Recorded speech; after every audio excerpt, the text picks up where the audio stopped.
got travel, we got news. We haven't got book reviews, I'm afraid, guys. Apart from that, though, everything you need is contained here in these 3 hours. Morning, this is Iain Lee, BBC Three Counties Radio. I hope you had a nice weekend. I don't...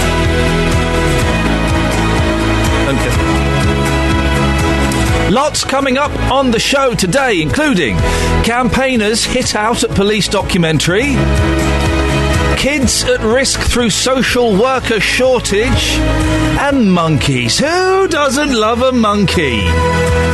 Well, some people don't love monkeys. We'll find out who and indeed why, and indeed the wherefores. If you want to give us a call about that, or about anything, just want to phone up and have a chat, 08 459 455 555. Across beds, hearts and bucks. This is BBC Three Counties Radio. The first song, as dictated by the computer, was going to be this. I overruled the computer, now it's this.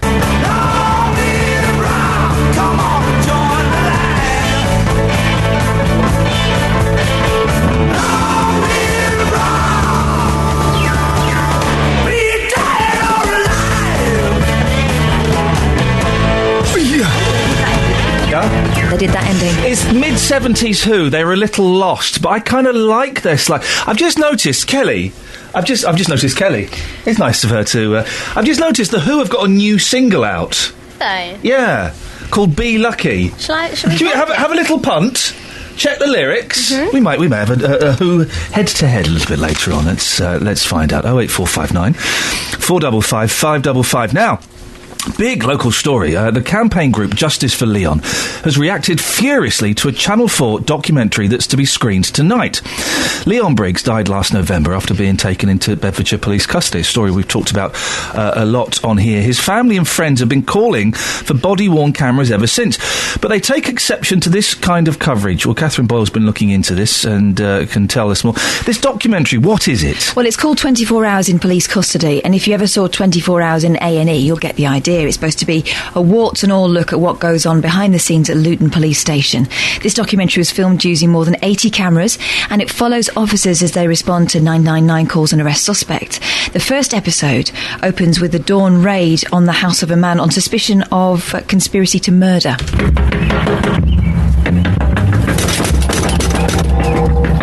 Hi, Mr. Bay, can we go in the house, please? We've got a warrant to search your address. Can we go? Yes. I'm arresting you on suspicion of conspiracy to murder. Do not have to say anything, but you may harm your defence if you do not mention when questioned something you say for line in court. Anything you do say may be given in evidence. Wow, dramatic music as well. Very loud, yeah. So the man being arrested there is Mahbub Beg, who police suspect is a key player in a plot to kill his brother-in-law Atif Ali. And while Mr Beg is in custody, the police have 24 hours to make a case against him. An interesting development has just come in. They have found the 818 phone box in the house.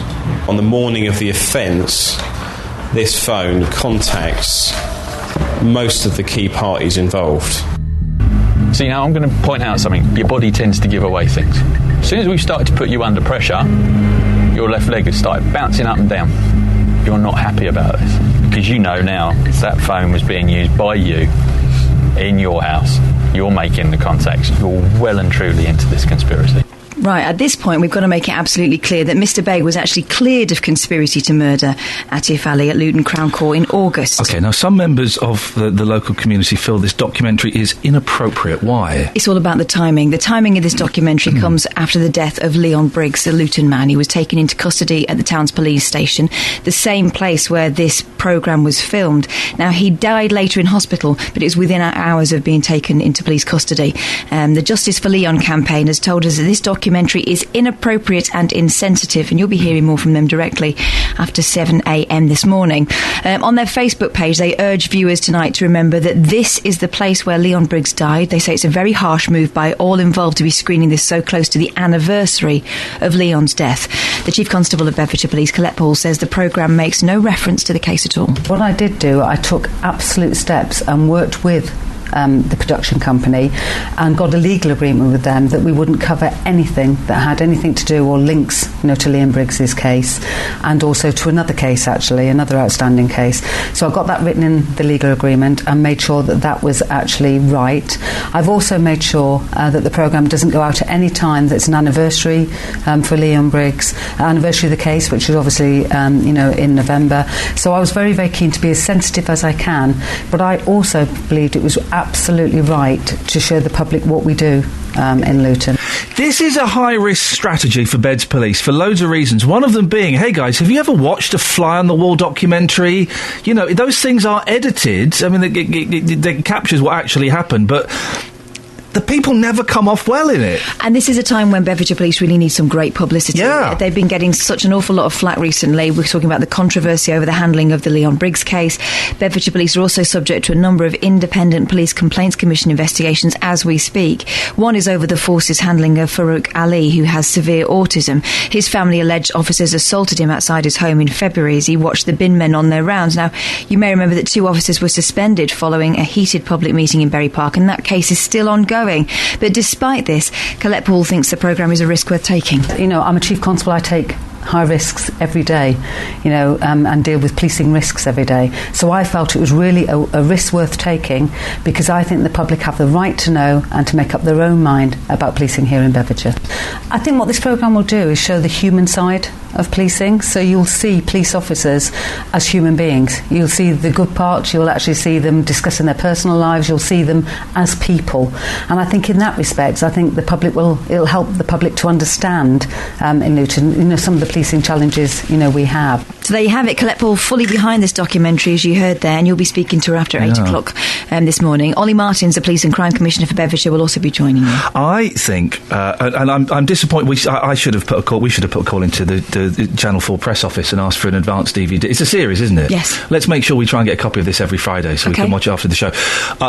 Having worked in television, I know how they work and what they do, and having seen Big Brother and having seen not seen it, but being aware of Benefit Street and all those kind of programmes, the Channel 4 aren't going to want to do a puff piece. They're going to want to find, and they may shoot 100 hours of footage, and 20 minutes of that may be something going wrong. That's the 20 minutes they're going to show. Because it's in the Daily Mail today, the headline, calling shotgun victim's fiancé a bit of skirt, was just office banter, says woman police chief, that woman police chief Colette Paul. A woman police chief has come under fire for defending a colleague who described a shooting victim's fiancé as some bit of skirt. Colette Paul, Bedfordshire's chief constable, said the comment made by a male officer during this documentary was office banter.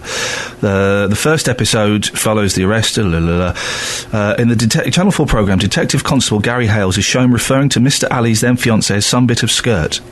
He's later filmed saying to colleagues, "What's this girl like then? Is she a bit of a looker? Why would you want to do 15 years in prison?" Now, yeah, that's how people talk, okay? That's how people talk when they work in situations where they see horrific things all the time. Doctors have a certain sense of humour that other people would find unpalatable. There are certain professions where that's kind of a safety net for your psyche, because otherwise you'll go absolutely crackers. But doing that in front of a camera, it could be they weren't briefed properly.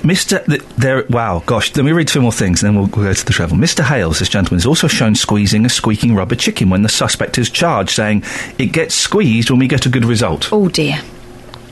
Now listen to this. At the press conference, when Mrs. Paul made her comments, it emerged some officers had refused to appear in the programme because they were paying child maintenance and did not want ex-partners to know they'd been promoted. Gosh. Well, Colette Paul's coming on later on. So is Ollie Martins. So we can put all these points to them, I suppose, can we? Good grief. 08459 455 555. Simple question to you. Are you looking forward to the Channel 4 documentary following Luton Police? Or do you think it's a bad, ill-informed idea? Every weekday from 3, Roberto Perrone. My big concern is that no one ever worries about the victims. I do, Roberto! I do! Criminal. I worry about the victims. Weekdays from 3. Don't write me off. BBC 3. Don't write me off, Roberto. I worry about the victims. Catherine, do you worry about the victims? All the time. Kelly Betts, do you worry about the victims? I can't stop worrying about them. Roberto, there are people out there who care. Now, we're celebrating. It's National Who Day today. What are you doing to celebrate? I'm going around to clean Pete Townshend's car. But The Who have got a new single out. Be lucky. And I like The Who. I like Roger Daltrey when he sings with The Who anyway. This could be a first. We could be playing 2 songs by the same artist. Kelly, you've heard the new Who single. Yes. Be Lucky? Yes. What do you reckon? Unnecessary. What? They didn't need to do it. Oh. You saying it's a bit pony? Yeah. Let's have a listen. I quite like this. Be lucky. They're in their 70s. When I was a kid, blokes in their 70s were stuck in the corner of the Derby and Joan. Oh. Thank you. With a cloth cap on, and you go, "All right, Grandad." Yes, I'm fine, I go. I'm fine, That's Forsyth. I'm fine. Oh, I'm fine. Nowadays, blokes in the 70s are recording hit singles like Be Lucky. I like that. It's quite Queenish, though, wasn't it? Sorry? Queen. Oh, you mean the rock group? Nah. I thought it was. You're right, Grandad. I'm fine. Instead, what did you say to him? I liked you in The Who. I did like music. I did like him in The Who. I did like him in... I like that. That's our single of the week, guys. Probably won't play it again, but still, that's our single of the week, guys. 08459 455, etc., etc., etc. Now, it's feared that a major national shortage of social workers is putting vulnerable children at risk. Last month, Bucks County Council was rated inadequate by Ofsted, who found 261 children who needed help hadn't been allocated a social worker. Bridget Robb is Chief Executive of the British Association of Social Workers. Bridget, what's your beef? What's going on here?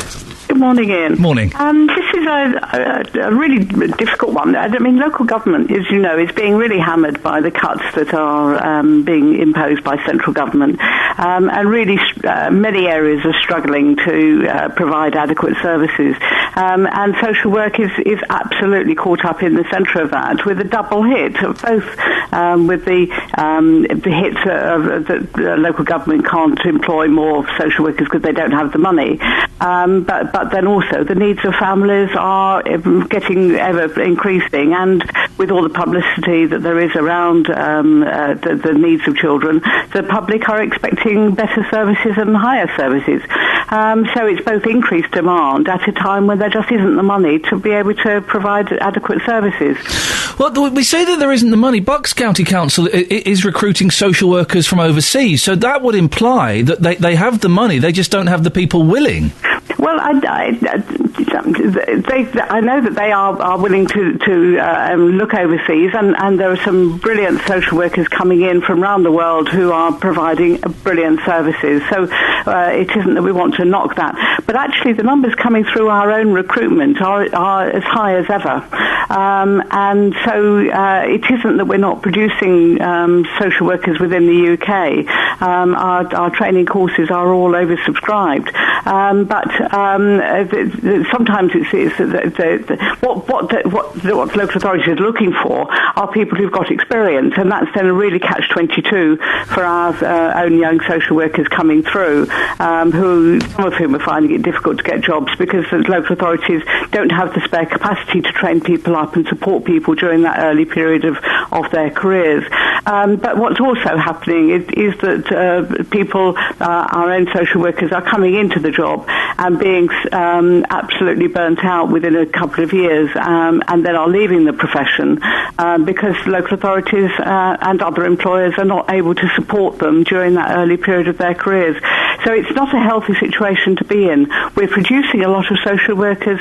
A lot of social workers are going into jobs getting burnt out within a couple of years, and then the vacancy rising. 261 kids in Bucks needed help, hadn't been allocated a social worker. That's awful, isn't it? Absolutely, that is a shocking statistic, and should never ever be the case.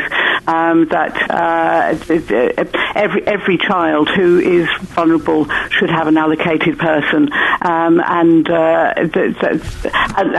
Bucks need to find a way of responding to that need. And if it means taking services from other areas, then that is what it needs, and because that is a totally unacceptable situation. Bridget, what changes would you want to see implemented to improve the role of a social worker? Because I have had dealings with social workers because of things in my family, and some are excellent, some are not quite so excellent, but they do get a bad press, don't they? We're a very complicated service to deliver, and it is. I mean, we have the range of quality of people as every other profession and every other group of workers. But on the whole, social workers do an extremely good job in very, very difficult circumstances where it's very hard to have success. Success is very often keeping people alive and keeping people beginning to turn people's lives around. There are some fantastic examples where people's lives are turned around, but those are often very hard-won situations because they're really complex challenges that those families and children face. Bridget, I appreciate you speaking to us at this ridiculous time of the morning. Thank you very much indeed. Pleasure. Thank you. That's Bridget Robb, Chief Executive of the British Association of Social Workers. If you hear a whisper, give us a shout. Iain Lee. BBC Three Counties Radio. Okay, it's that time of the show where Catherine and I go through the papers. Catherine? Radio. Catherine? She's, You. she's taking a phone call. All right, what was that about? That's all good. No, I'll go through the papers. Hey, here's a good one. I love fake lookalikes. There was a fake Michael Nesmith of the Monkees in Australia in the 70s. There was a fake Ringo Starr a few years ago, who even appeared on a few television... When I say fake, I don't mean lookalikes. I mean people who actually try and blag stuff. Here's a great one. A Rod Stewart lookalike is blagging free meals and booze at restaurants and bars, The Sun can reveal. The bogus singer has spiky blonde hair and a London accent, like the real Maggie May singer. They've used the word singer twice in the same sentence. I would say poor show there. Poor show. He's using his locks to con grub and cocktails from star-studded restaurants and bar owners in New York who think he's the real deal. Oh, hey. Hi. Well, Mark in Milton Keynes. what do you want? Oh, I'll tell you after. To have a go? No. Oh. Not to have a go at all, but with a potential story. Oh, Mark, thank you. Rod Stewart lookalike. He's blagging free drinks and free He doesn't meals. like Rod Stewart. I've seen this, though. He's using his hotness. He reckons he can get a bed 3 nights a week. And wash his socks. I once filmed a television programme for Sky that I must upload on YouTube where we took a David Beckham and a Posh Spice lookalike to Los Angeles. Well, sorry? They didn't really look that much. No, well, you don't have to, though, do you? If you've got the accent, you we can were fool anyone. followed around by paparazzi. We got in. We managed to blag our way into the Ivy restaurant in Los Angeles, one of the most exclusive restaurants, and we blagged our way in. They wouldn't let us take the film crew in, but and I was their manager. We blagged our way in, and we were being shown to like the best table in the house. It was amazing.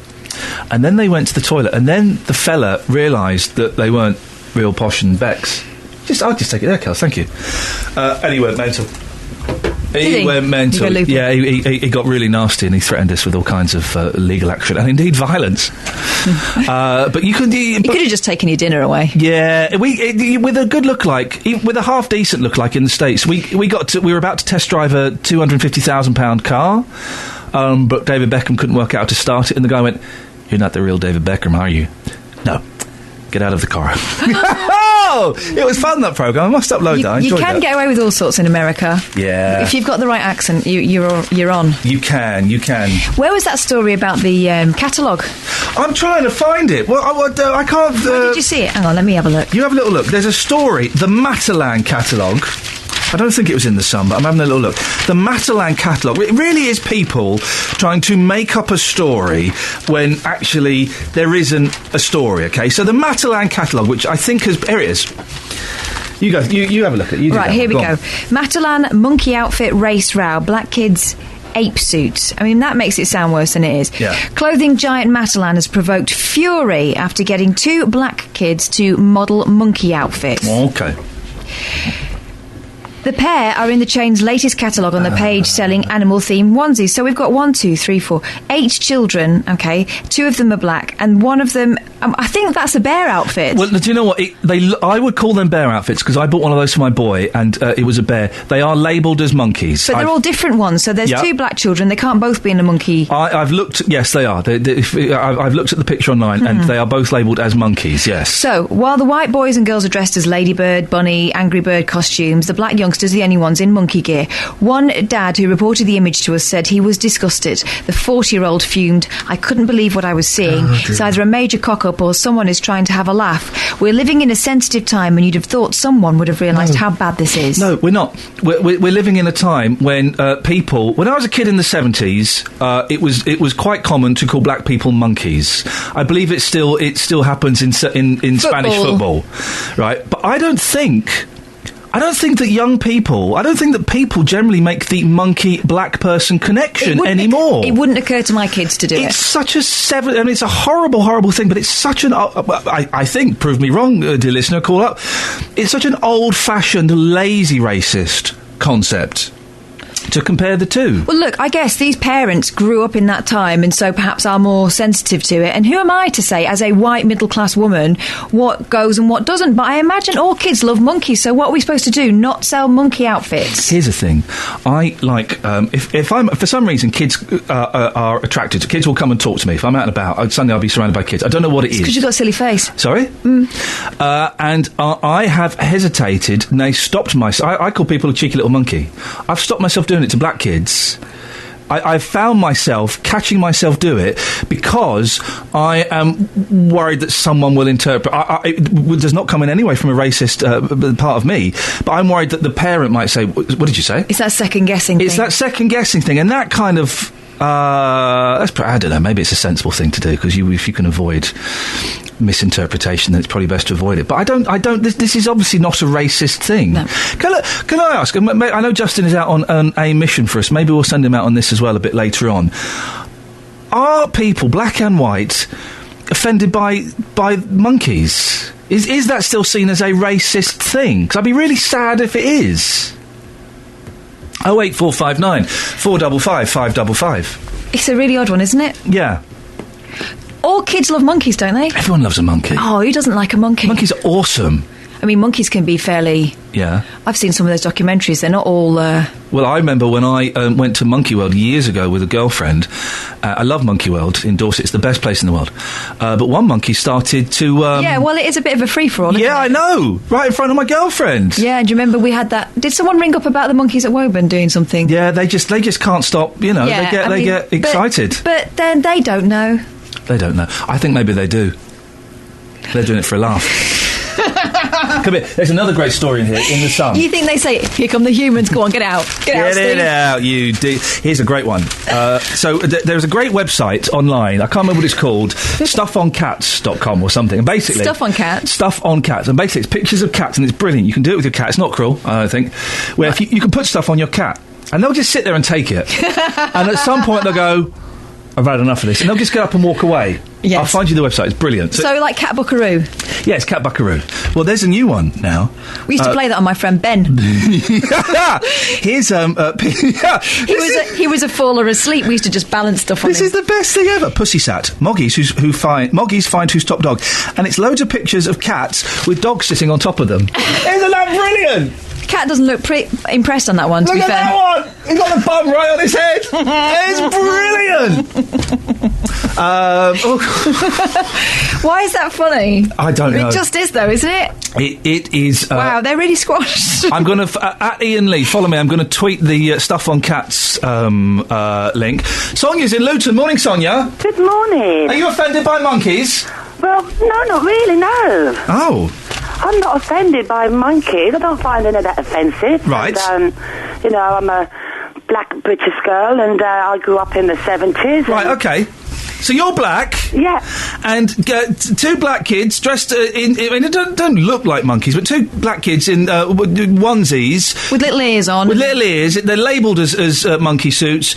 All the white kids are dressed as other animals. You don't have a problem with that? No, because it's a monkey suit. It's clothing. Yeah, well... is this one of those made-up stories, or are there actually black people who would go... Oh, I can't believe they've put these kids in monkey suits. That's racist. It wouldn't surprise me because I can tell you, I collect gollywogs. Oh. And when I have a gollywog in my house, I've got quite a few, and I get, West Indian people, my friends. I've got a mixture. Why do you collect them? Why? Yeah. Because it reminded me of the 70s on Robertson's Jam Jar. Yeah. It's just like the old times. The old times? Yeah. Like you get blackjacks as sweets. Yeah, but I don't think blackjacks were referring to black people. Oh, they did used to have little pictures of gollywogs. Did they really? Yeah. Did that? I didn't. I never used to like blackjacks. To me, not for that reason. I just didn't like the taste. But I still get the comments. Yeah. I get the comments. So your friends don't like your collection? Well, my friends, because they know I like it, they bring it to me, but it's only certain friends that come to my house that are black say, why do you collect gollywogs? That's racism.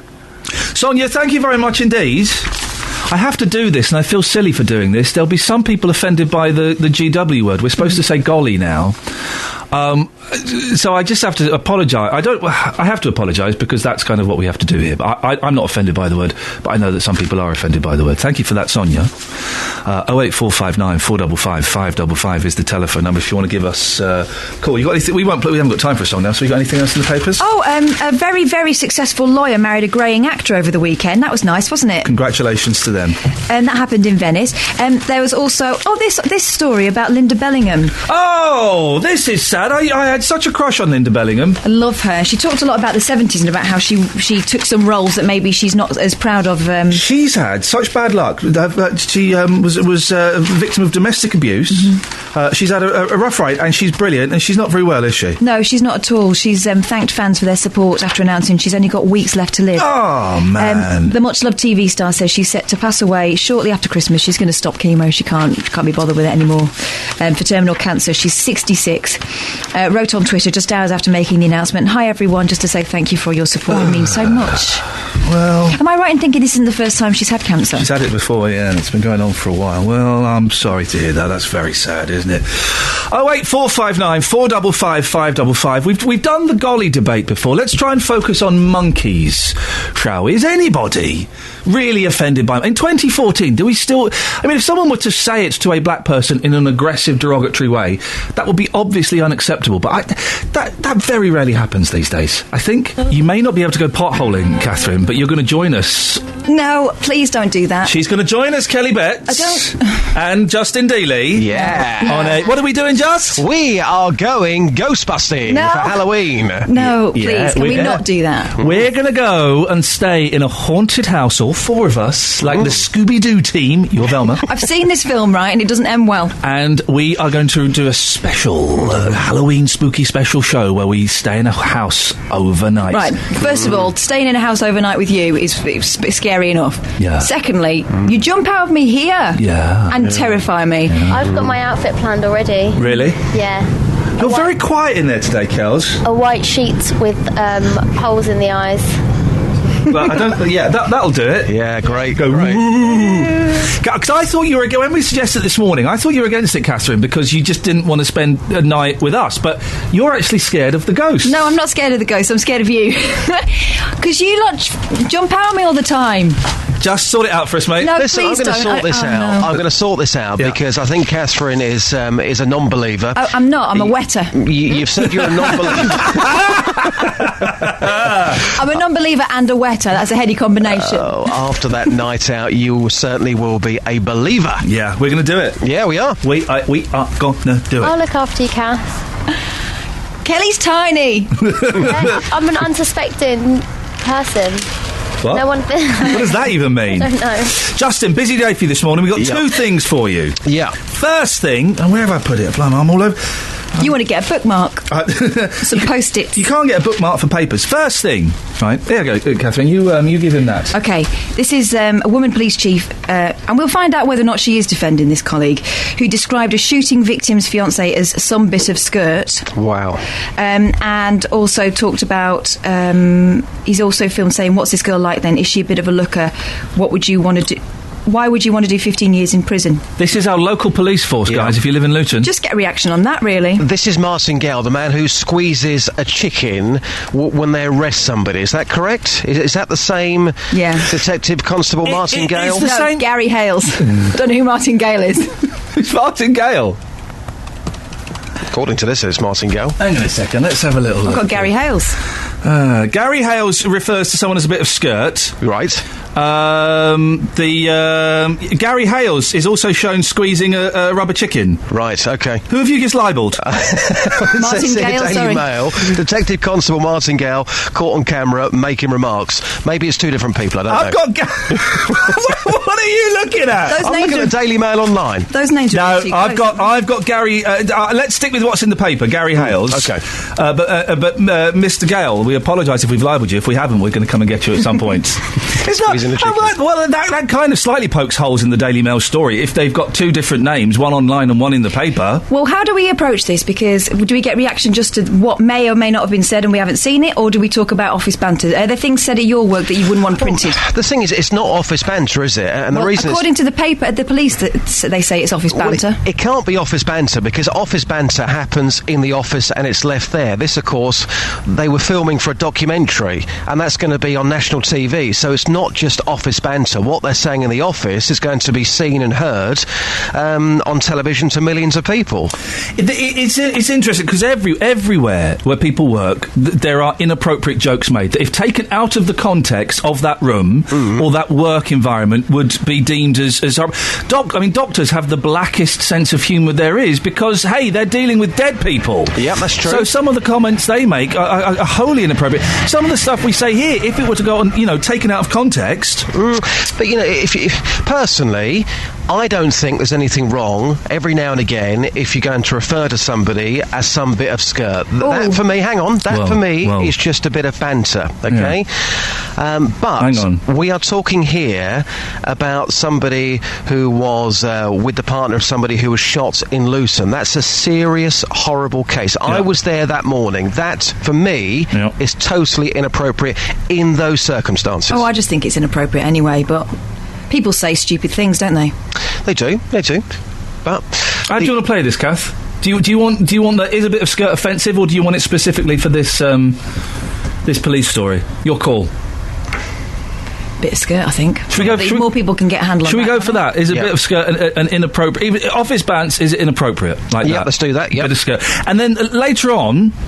There's a great... I don't know if you've seen the picture of the Matalan catalogue, just. Right. Loads of kids dressed up in various little animal onesies. There are two black kids, dressed up in monkey outfits. Right. Some people are claiming this is racism. Oh, come on. Some people are very, very upset. I don't think that the majority... I think it's people wanting to be upset. Why would that be racist? I don't get it. I don't get that.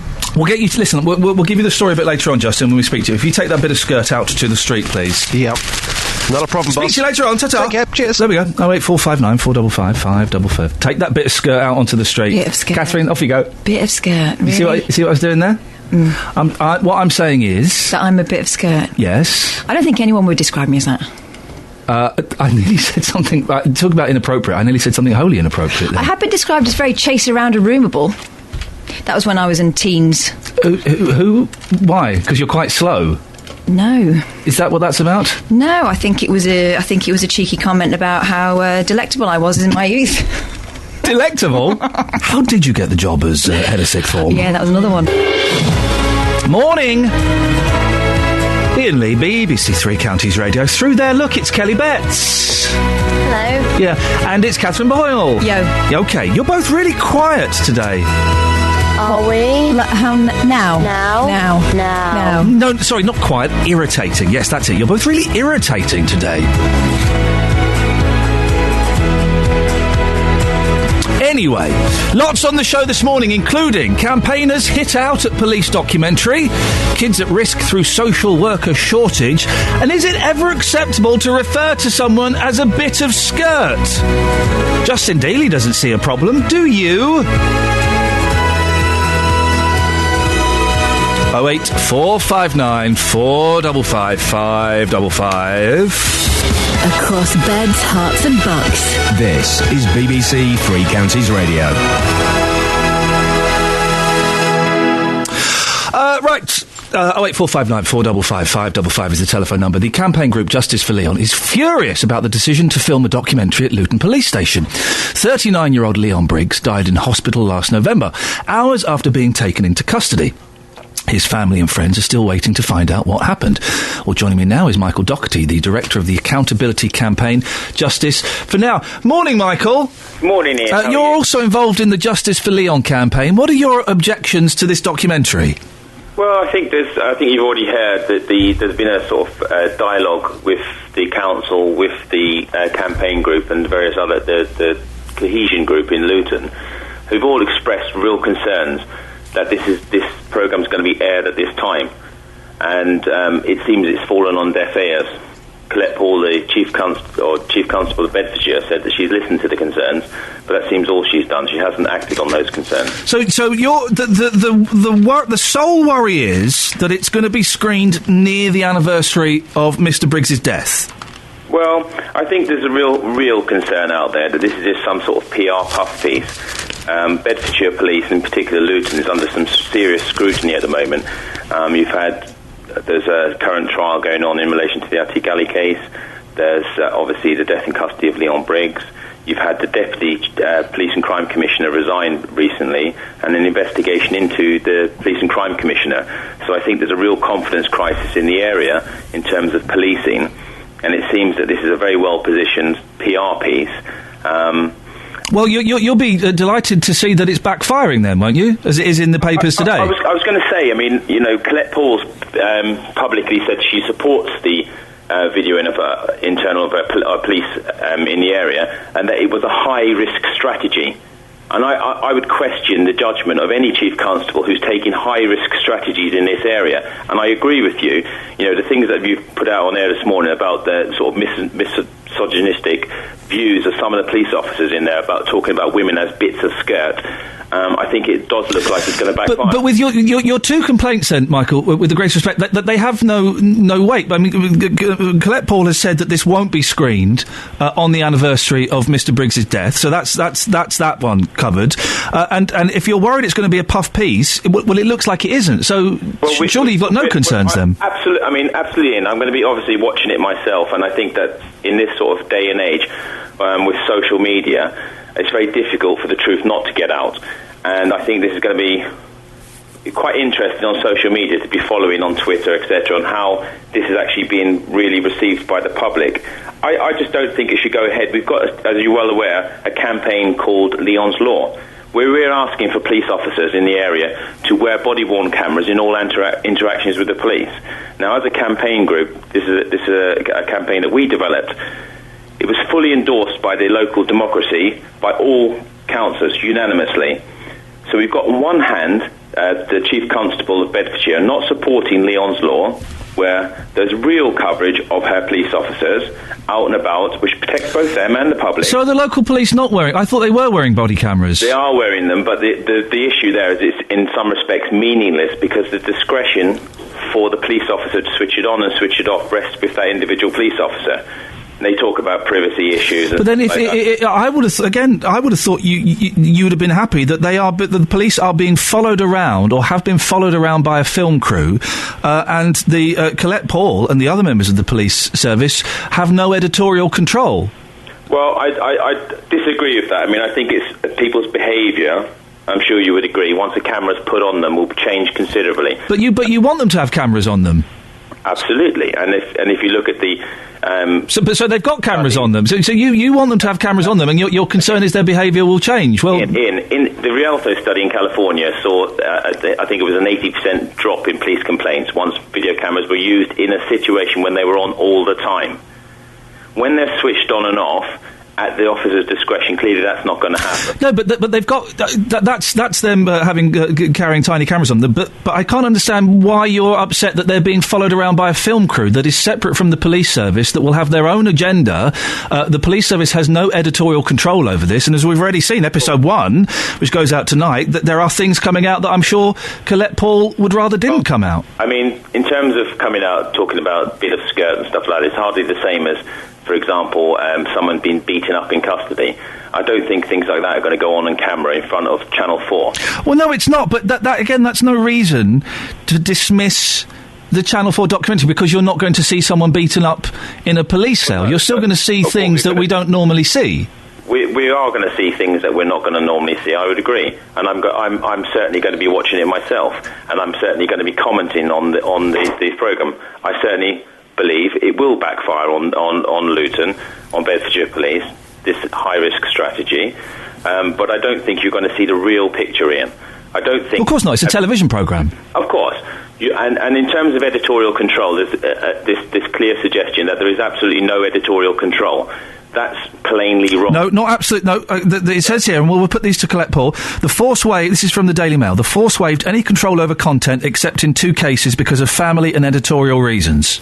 Right, and there's obviously a legal agreement drawn up, which the public haven't seen between... For those 2 cases? Well, I mean, for legal reasons. And we'll put this to Colette Paul, but I would imagine legal reasons. There are some things you can't talk about on the telly. There's a programme that made the A&E coverage. They did the One Born Every Minute, which is obviously a very successful programme. Seemed very, good, well received by the public. And I guess we'll have to wait and see. And when you talk about the anniversary of Leon Briggs' death in November the 4th, I mean, this airs the night before. Is it a 20-series programme that they're running now on Luton? So, the timing's very close. I think it was said last night by one of the campaign members that I bet they don't show the vigils outside Luton Police Station. Leon Briggs doesn't get, as far as I'm aware, and again, we haven't seen it, we went to see, we have been, it's been stated that there is no mention of Leon Briggs in the series. Yeah, absolutely, and I think, things like the vigil outside the police station, which is clearly a very local, highly known about matter, you would have thought that would be. But hang on, Michael, you're kind of, with the greatest of respect, you're sort of flipping and flopping a little bit. You're saying you don't want the series to go ahead because it'd be a puff piece, and then you admit that some stuff has already come out that actually is quite negative towards the police. You're saying it's disrespectful to Leon Briggs to have it being shown the day before, but yet you're upset that there won't be any mention of him in it. Is it, Michael, is it just, let me just put this here, is it just that you have beef with Luton Police, rightly or wrongly, and that you won't be happy whatever they do? Ian, we are where we are. Colette Paul has obviously made an executive decision to carry on with the programme irrespective of the views of the community, which have been very well expressed to her. So we are irrespective of the views of certain members of the community.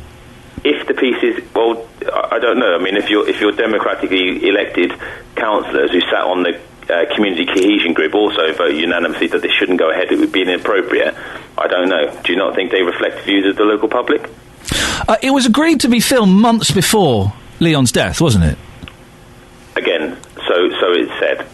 Well, it was agreed to do this documentary months before Leon's death. Yeah, it is said. Yes. We're well aware of. Look, if you look at, you don't believe that. The internet's awash with video of police officers behaving in highly... Yeah, the internet... Michael, with the greatest respect, the internet's awash with videos of UFOs, you can't really back everything on what you've seen on the internet. Let's take, for example, the Ian Tomlinson case in London. Well, no, it's not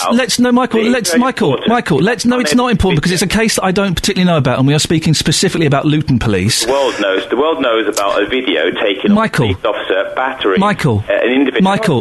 No, I'm not going to let you finish because it is irrelevant to this. It's irrelevant to this documentary that's taking place. Video of what some police officers are actually doing on and obviously you're not going to see that in a Channel 4 documentary about the police, but I put it to you again that you have beef with Luton Police, rightly or wrongly, and that whatever they do, you won't be happy with. My issue rests with accountability, accountability of policing. If the police were actually serious about having a firm, established system of accountability, then That's all great.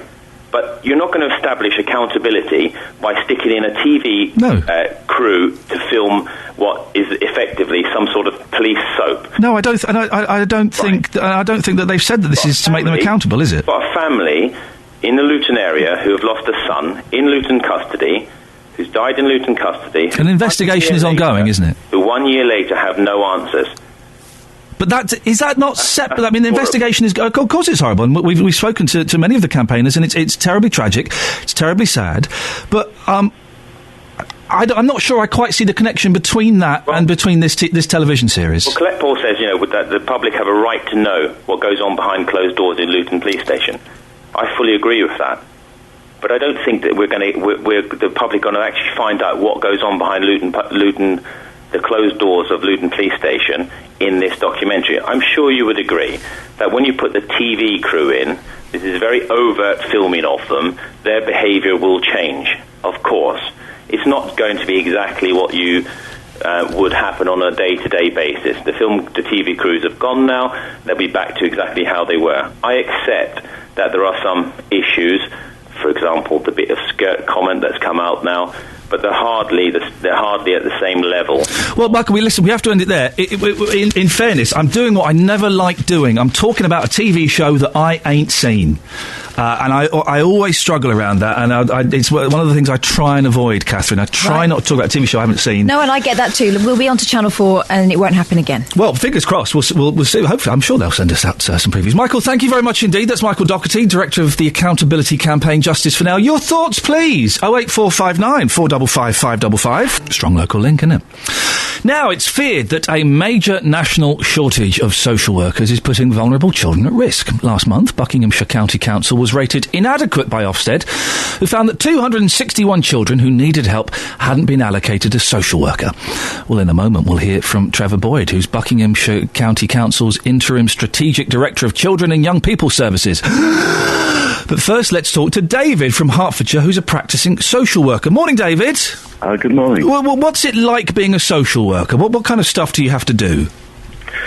What kind of stuff do we have to do? Well, we deal with most of humanities problems. We deal with everything from alcohol-related problems, drug-related problems. It can be anything, really. In my particular field, I work with mainly with older people, but there is a lot of work around people's general problems. They may have debt problems, they may have things like that, they may need pointing in the right direction. But it's mostly my work is with the elderly, so I do the financial assessments and the general assessments for it's a tough job, isn't it? Because if you can be accused of sticking your nose in too much, and if something goes wrong, you then get accused of not helping out enough. Well, we obviously, we're working in a time of unprecedented cuts in services and financial support from the government. Obviously, between now and 2017, 2018, in real terms, we'll have seen a reduction in our funding by something like 30-40%. Now, to actually be in that situation at a time of growing demand, because obviously there's the elderly population is increasing. Also, there obviously has been an increase in child protection referrals generally. So demand is going up and resources are going in the opposite direction, and I think that is part of the problem with the job. Stressful? Very stressful, yes. And how do you deal with that? Well, I think you have to be a tough character to do the job these days, and I've been doing it a long time, so I'm kind of used to dealing with these issues. But yes, you have to be professional about it as far as you can be, and like every other job, you try to switch off, and when you finish, as far as you're able to do that, it's not always totally possible. But yes, it is a job that requires resilience and commitment. And really, it's not just a job. For me, it's more of a vocation. Do you still get shocked by things? Not so much now. I still get shocked sometimes at the level of poverty and the squalor that I see with that some people live in for all sorts of different reasons. That still shocks me in a very rich country that we have people in such dire circumstances sometimes. Hertfordshire has turned to assessing a lot of cases over the telephone rather than face to face, to kind of, because they're so busy. What do you think of that? Well, I think that obviously the higher end stuff, I deal with a lot of adult protection casework. Now, obviously that currently has to be dealt with by qualified social workers. We have tried that ourselves. We've tried over the phone assessments. We do some reviews in that way of people's care. But I don't particularly think it's a good idea because it doesn't give you a full picture of the client. But I understand why local authorities would want to do some work in that way because of the sheer demand. It comes down to resources in the end, that you have X numbers of social workers and you have demand, so you have to find somewhere prioritising what is the most important work to deal with immediately, because it's obviously you are dealing with it very quickly when it's adult protection case work, and the maybe lower level reviews and things like that. You can do some reviews by telephone, but as a general principle, telephone assessment, I don't think is where you will get the full picture, and often the client's perspective of what they need or their problem may be slightly different from that of the social worker, what they're diagnosing their own problems. Yeah. We are good usually at doing that, but that's not always the case. David, listen, I've got to move on. I appreciate your time. That's David, who's a social worker from Hertfordshire, joined now by Trevor Boyd, Buckinghamshire County Council's Interim Strategic Director of Children and Young People's Services. Morning, Trevor. Good morning. 261 kids needed help, hadn't been allocated a social worker. That's pretty poor, isn't it? They have been allocated a social worker now, yeah. I mean... They have now? Yes, they have. So there are no children who need help that haven't been allocated a social worker? That's right. How did you manage to sort that out? We've had... what led to that was two particular things, really. We had a huge increase in referrals between 2012 and 2014. They almost doubled in the last 2 years, and we had particular recruitment and retention problems in certain teams. And, of course, that's not just a Bucks problem, that's a national problem. And I don't know if you know, but the average expected working life for a social worker is 7 years, compared with 25 years for a doctor and 16 years for a nurse. It's to do with the stress of the job, as David has just said, the person you just interviewed. These are really difficult jobs. They're one of the most rewarding and important jobs, but very difficult. So how did it get to the position of 261 kids needing help but not getting it? Well, because we didn't have the sufficient staff at that time, and we had a doubling of referrals. We had a 143% increase in referrals from the police and a 139% increase in referrals from health. This was a huge spike in demand. Why was that, do you think? I think in some way we've looked into that, and a lot of it is to do with understanding thresholds for our intervention. So some of the referrals actually were not appropriate for us. They didn't really meet our threshold, but we still had to deal with them and assess. And so that was a huge increase in work. But we brought in additional agency workers, and we're now able to allocate all of that work. But we're not out of the woods in terms of having a stable and largely permanent workforce yet, and that's something we're addressing urgently. Recruiting overseas, how's that going? Well, we haven't started that yet. We're looking into it. We did do it a few years ago, actually, We recruited about 20 social workers from South Africa. Some of them, we expected them to stay for at least 2 years, and many of them did, but some went back. It is an area that other authorities have looked at, and it can be successful. So we are looking into that again. What are the benefits of it? Well, it's just about getting additional staff, to be honest with you. It's not about overseas workers being any more capable or competent. So is there a shortage of British social workers then? This is a national problem. Yeah. It really is. And I do think government and the Department of Health need to address this, perhaps via a national campaign to promote the profession in the same way that they did for nurses and teachers. You remember over the last few years you saw big adverts in the daily press, television. I think the social work profession is a really important job, and I think government need to have a campaign and try and promote the profession, try and attract people from school into it. The term social worker, it has kind of become, and I've had dealings with social workers through various members of my family, it has kind of got a bad press, hasn't it? There's either meddling social workers or social workers that don't do enough. How do you combat that? Well, it's a difficult one. David just said that, didn't he? You're damned if you do and damned if you don't. I think for every national case where there's a child death or an adult death, and obviously one case is one too many, don't get me wrong, but for every one of those, there's thousands and thousands of adults and children who are protected day in, day out. And of course that doesn't get any publicity because it's not particularly newsworthy, is it?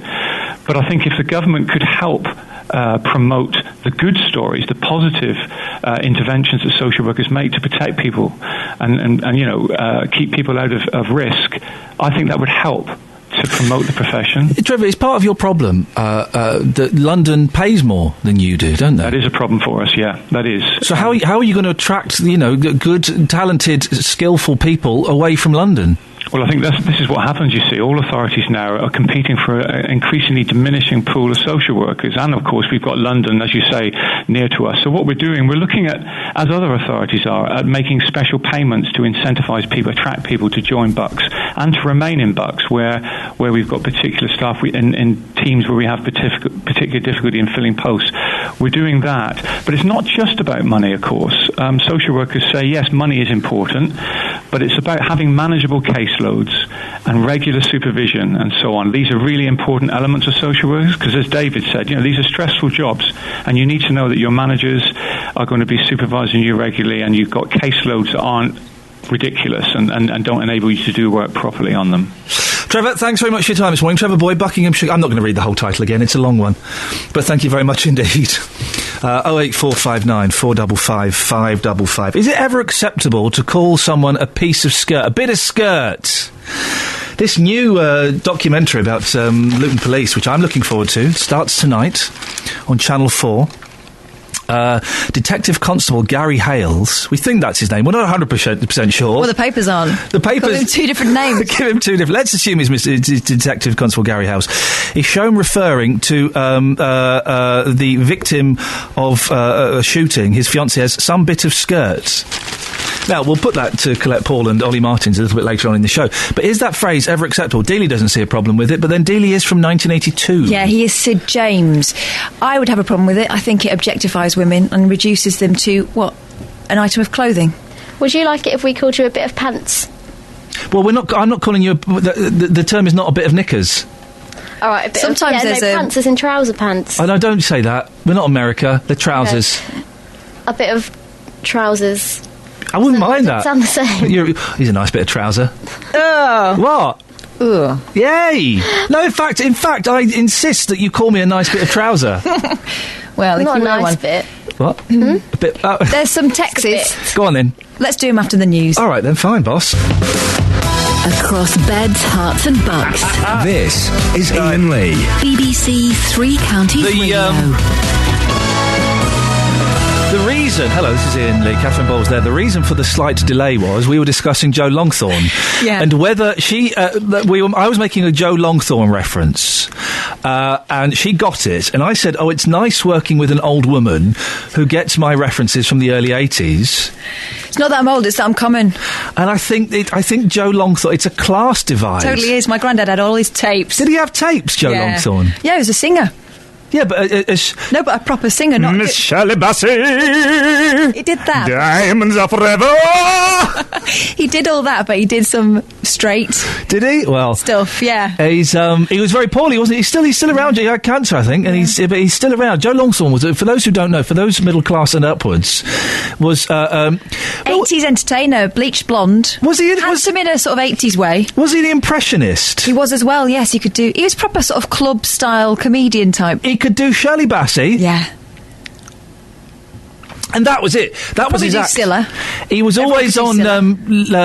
He was always being commanded by the royals to do a variety performance. By the way, hello. I caught a bit of the Palladium yesterday. The what? What the hell is that? Sunday night at the London Palladium. Flippin' heck, it was 1982 again, except not as good. What was going on? I didn't realise this. Someone went on a holiday. Someone went on a holiday. Who was hosting it? Jack Whitehall. But he wasn't doing his usual Jack Whitehall. He was doing Jack Whitehall at the Palladium. Okay, so he wasn't being rude. Not as rude. No. Oh dear. So, which was disappointing, always. But it was just rubbish. They had Gemma Arterton, who is a delightful actress, very talented. Yeah. She came on and did a bit from some musical where they're all talking about walking out. I think there might have been a little hint to the audience that maybe they should leave now. How bizarre. Yeah, it was bizarre. just weird. It was just weird. Well, they should get Joe Longthorne on there to do his Shirley Bassey. Yeah. They ought to. Wheel him out. Who? Joe Longthorne. There was also the guy. And my sister used to... Mike Yarwood. Yarwood, of course. And this is me. Yeah, it's the same as all your impressions, Mike, because I hate impressionists. They're so smug. Impressionists and jugglers. But there was a comedian... I cannot remember his name. And my sister used to annoy me as a kid by doing his catchphrase. I'll stop. Mum, she's doing his catchphrase again. And he it wasn't Stan Boardman in the Germans. No, bombing the chip shop. No, he had like a sort of pale face. He was dressed up in a prison suit with like little arrows on, and he'd go, Slither. Ah, do you remember that? No. Who the hell was that guy? His whole act was him dressed in a prison suit, going, Slither. I'm doing hand movements like jazz hands. Slither. And my sister would do that to me, and it would annoy that. I was about 6. This is about late 70s, early 80s. 08459 455 555. Who was the comedian that used to go, Slither? Oh, stop saying it. You see, that's the reaction I had. What was his name? Oh, it's going to bug me now. It's going to bug me. 08459 455 555. Something that's bugging some people is the latest Matalan catalogue. Oh, you are so professional. Oh, I know. You are the professionalism this show lacks, yes. I've got a text on it. What is the Matalan catalogue has 8 children all dressed in animal onesies. Someone's noticed that the black boys, so two black boys, are wearing monkey outfits. Although...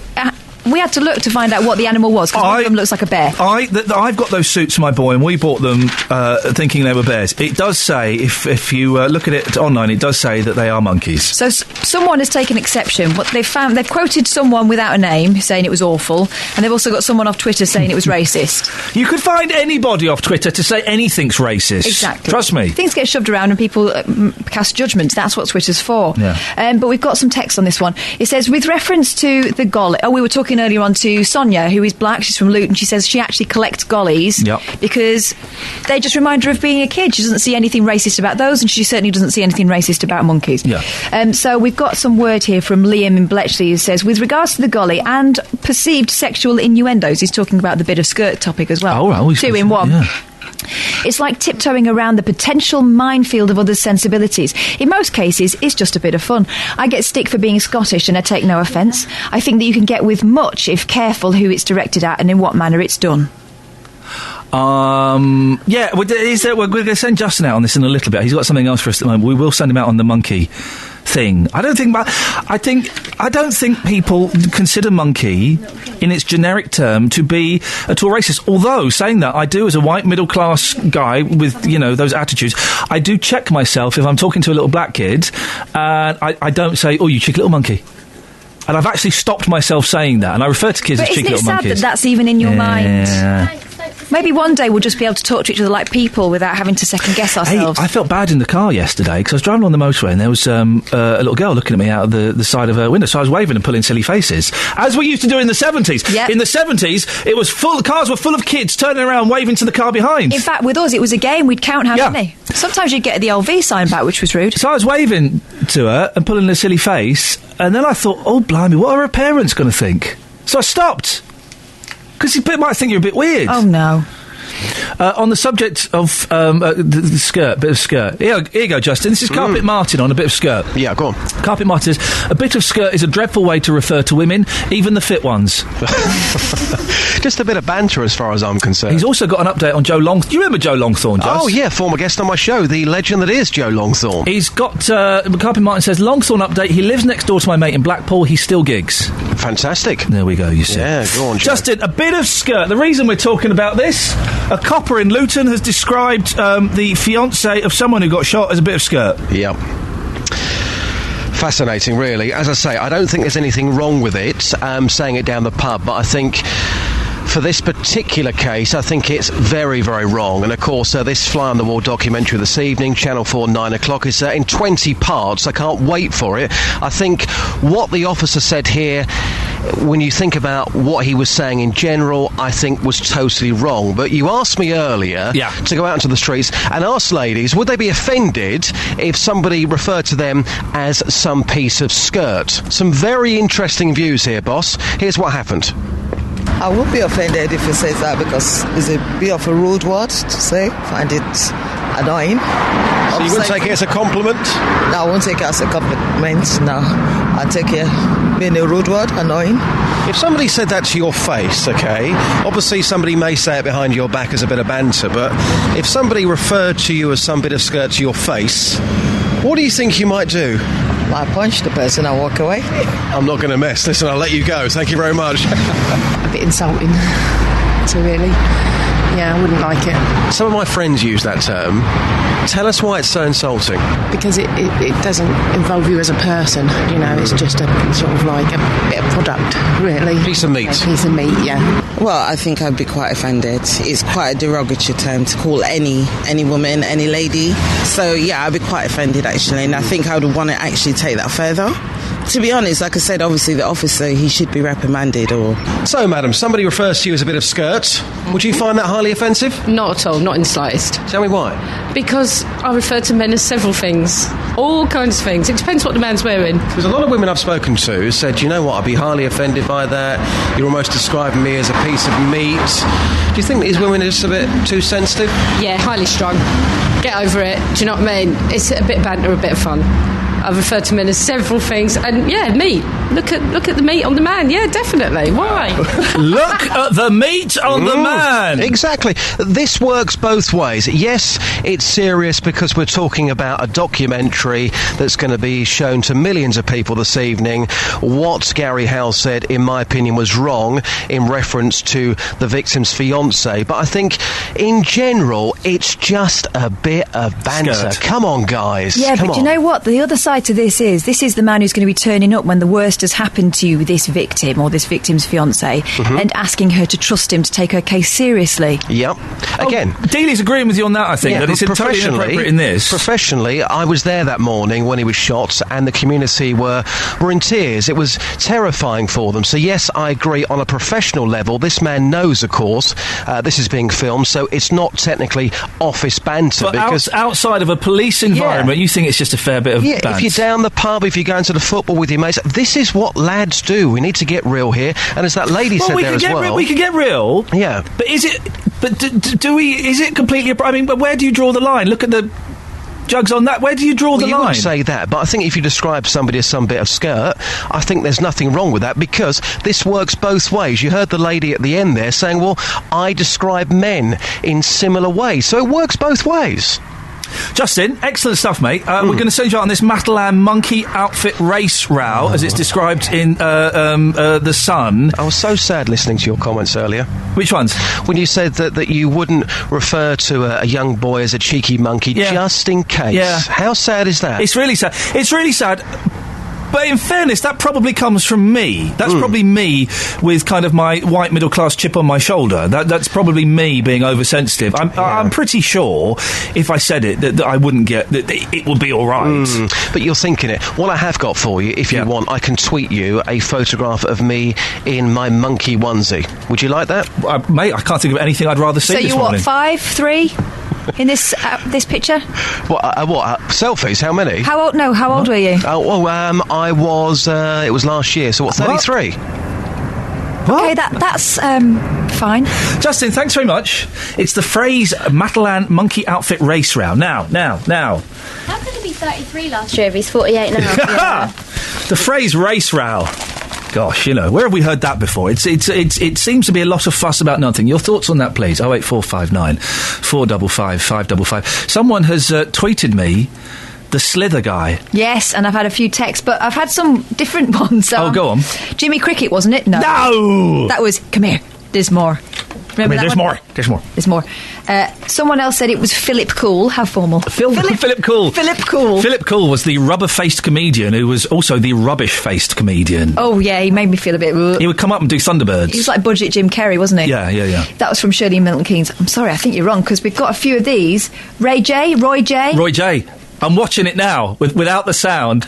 It's as freaky as I remember it. Well, let's have a look. I've sent you the link. You can watch it with sound. Come and have a look at this guy.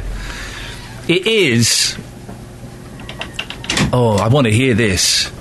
Look at how he walks on stage. He's on the Bob Monkhouse show, 1983. Oh, look at Bob. Bob's looking very suave. Look at how he walks on stage. You can understand. So I would have been 9 or 10. This freaked the hell out of me. Oh, I do remember him. Do you remember him? Look at him. He's doing the hands. I had the hands spot on, didn't I? I've not seen this for 30 years. I had the hands spot on. Oh, what's he doing? Slither. There's music, isn't there? Yeah. I tell you what, can we pull Roy J off, Kelly, and we'll play it out on the air? Can we do that? Mm-hmm, yep. Yep, excellent stuff. Oh, I'm reading the Roy J story. It's very, very tragic. He died penniless in 2007. We'll play some Roy J later on and see if you remember him. What a strange thing to have popped into my head. Slither. As we head towards the weekend, it turns more unsettled and certainly cooler from the weekend onwards. I like it cooler. Hey, Kelly, what's wrong? You look upset. Are you in a bad mood? I am not in a bad mood. All right, I'm just asking. 08459 455 555. We'll have the latest on Roy J in a little bit. I can see Catherine watching his act and laughing. Are you laughing hysterically because it's funny and stands the test of time? I'm just really uncomfortable. Slither. He did the Schweppes advert as well. What do you mean? They're weird. Did he do that? No, that's their that was the Square Crisps, yeah. That was Lenny Henry. Yeah. No, this one. Oh, you'll remember this one. Okay. Well, it's Roy J Day here people on... at a disco, and they've been sped up really fast. Yeah. He goes, they don't know the secret. He died penniless in Alicante in 2007. Gosh, that's sad, isn't it? Yeah, really sad. But exposed himself on stage in the 80s as well. Oh, that's a bit of a no-no. Yeah, a little bit of a no-no. It's a shame. I'm going to... Well, that's my day, spending reading up on Roy J, so thank you for that. I can't remember why we were talking about him. Anyway, on to perhaps slightly more serious issues. Over the weekend, British warplanes have been involved in their first missions against the Islamic State group in Iraq since MPs voted to approve airstrikes.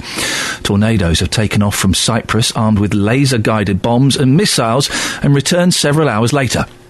They haven't fired at any targets, but gathered information for future attacks. I can speak now to Alistair Burt, a former Foreign Office Minister and Conservative MP for North East Bedfordshire. Morning, Alistair. Morning. You backed the motion giving the go-ahead for military action. Why?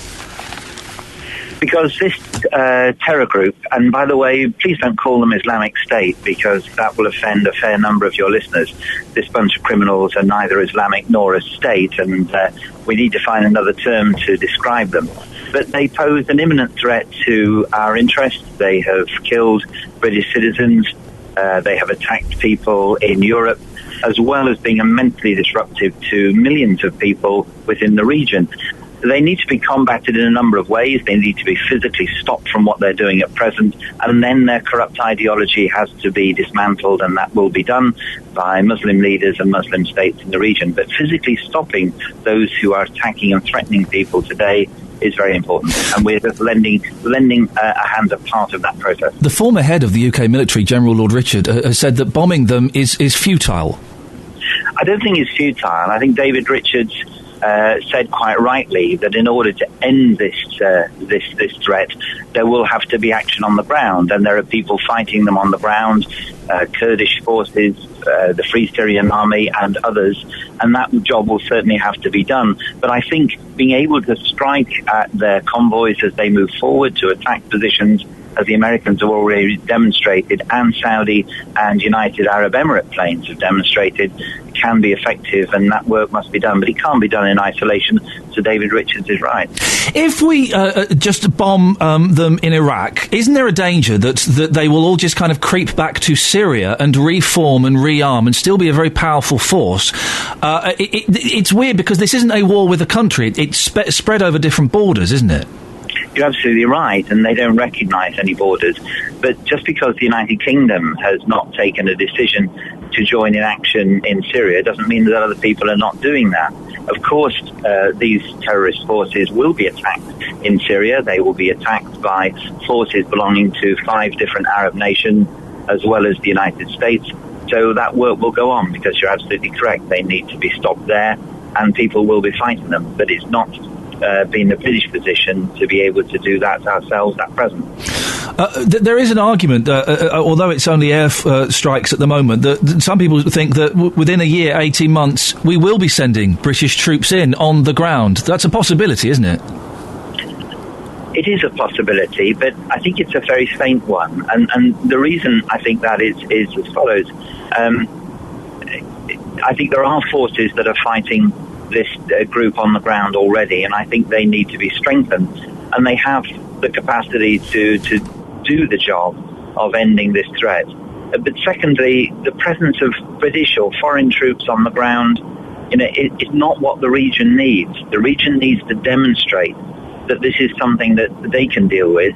And being very frank about it, Western troops in a Muslim country would be a position which would be exploited. Now, it's very clear that the vast majority of the Islamic world have condemned these criminals and terrorists.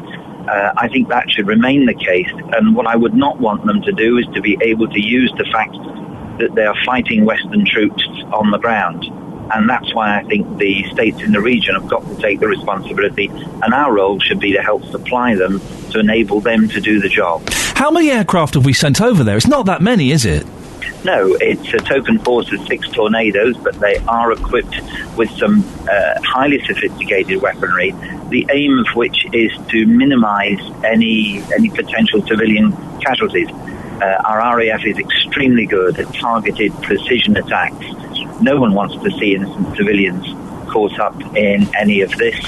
They're already under threat from these terrorist forces, and the United Kingdom forces have a specific role which they can play, but it is part of a much larger force. Well, Alice, the final question, because your line's breaking up a little. Will 6 aircraft, obviously they're highly armed and highly skilled pilots, but will 6 aircraft really make any difference?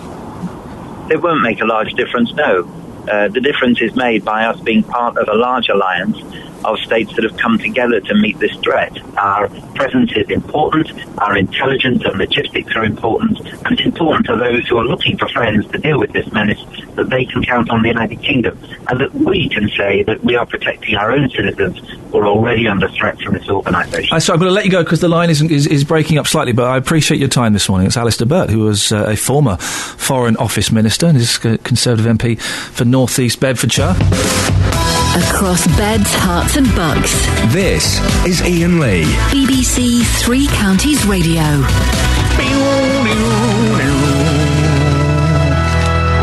Your thoughts on that? Here's something. I was supposed to be on Sky News on Sunday morning, okay? I go on there occasionally to review the papers.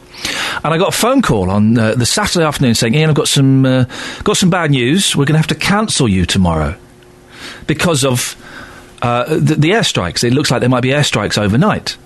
And I said, oh, well, that's a shame. Well, at least I get a lie-in.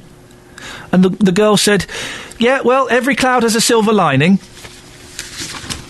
And then she went, oh, maybe I shouldn't have said that. Every cloud has a silver lining. Wow.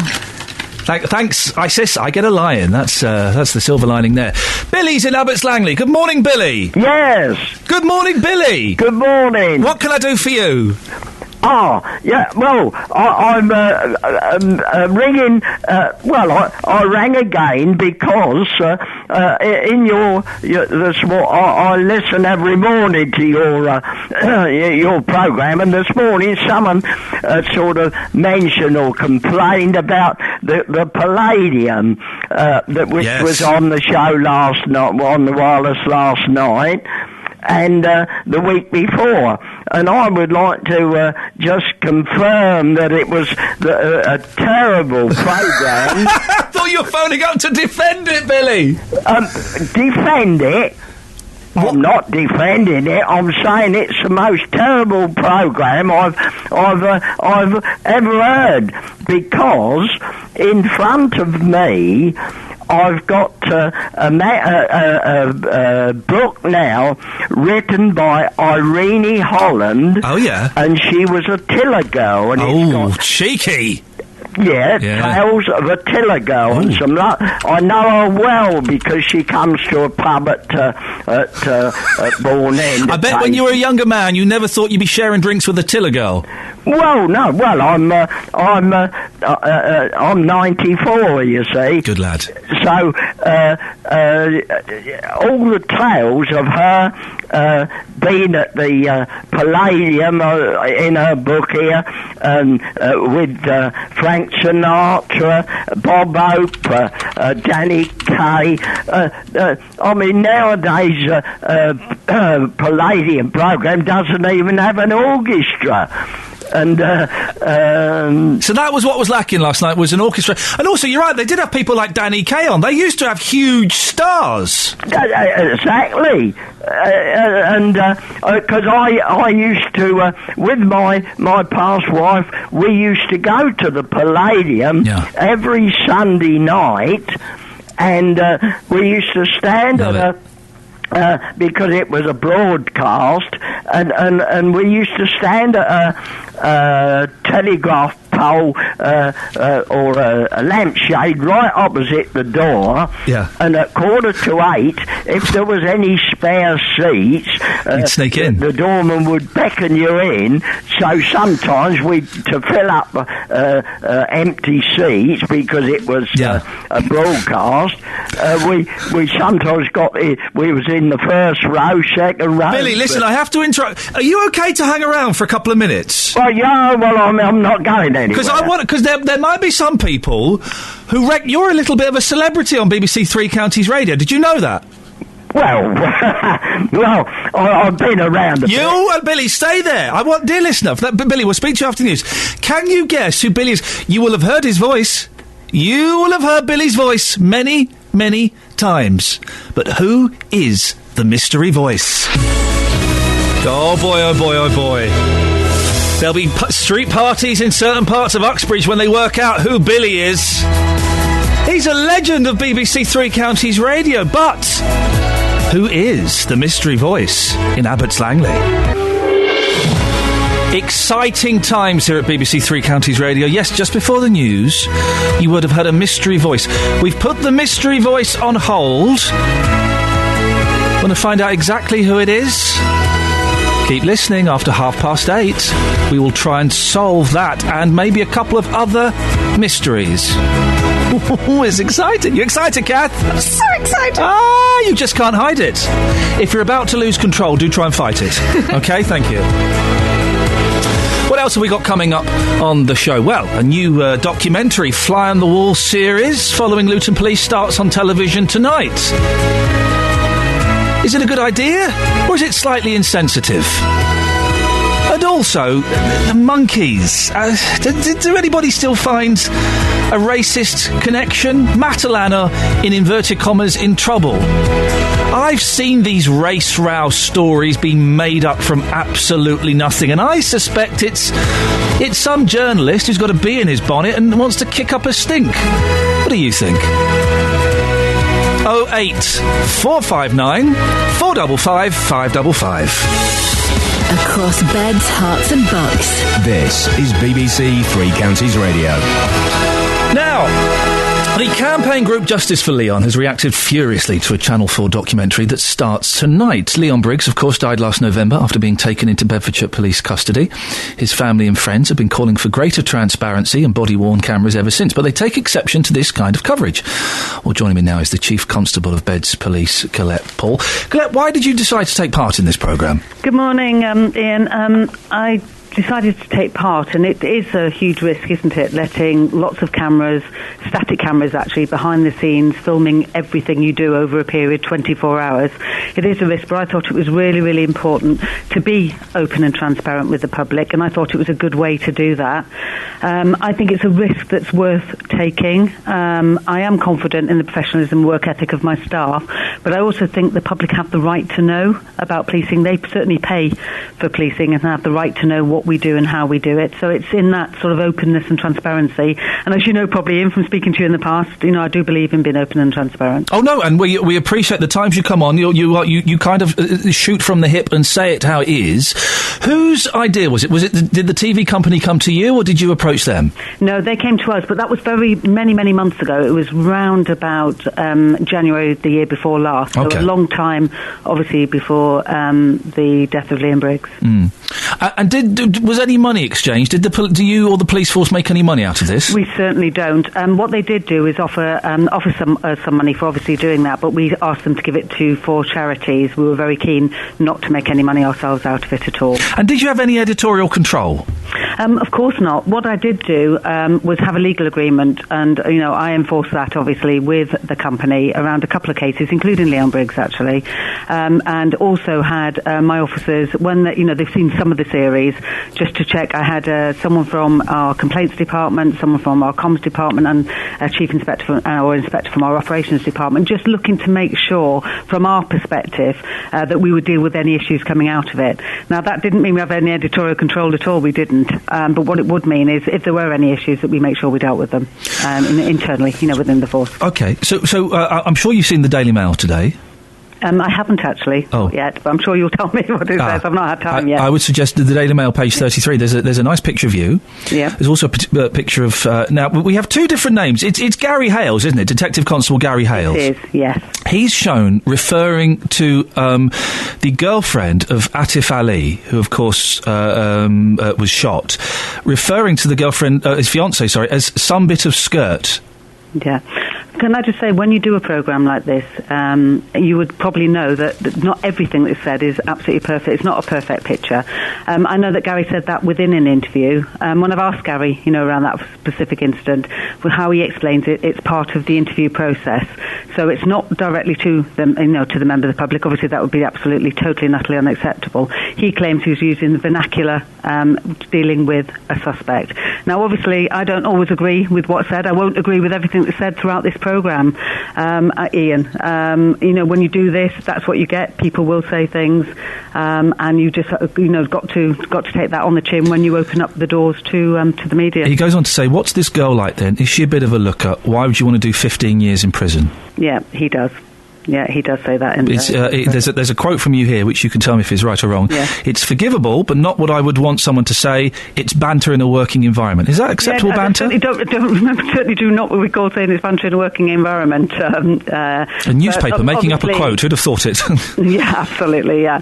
No, certainly don't recall saying that at all. And what was really interesting there, we obviously did a press conference, and when you read all the other media coverage of the people that were present at that press conference, it's incredibly positive about the programme. Mr. Hales has also shown... a couple that aren't. Also shown squeezing a squeaking rubber chicken when the suspect is charged, saying it gets squeezed when we get a good result. Is that appropriate? Yeah. I think it's, what takes place in offices. It's people having fun together. It's what takes place in offices. I've said right from the start I wouldn't agree with everything that takes place in the programme. It wouldn't be what I would say.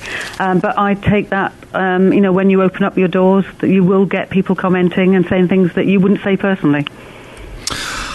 There's also a comment made in the Mail here. At the same press conference when Mrs. Paul made her comments, it emerged that some officers had refused to appear in the programme because they were paying child maintenance and did not want ex-partners to know they'd been promoted. Do you know what? I don't recall that coming out in the press conference at all. Is it true, though? Yeah, no, I would probably say not. But I certainly don't recall that coming out in the press conference. I have no recollection of that whatsoever.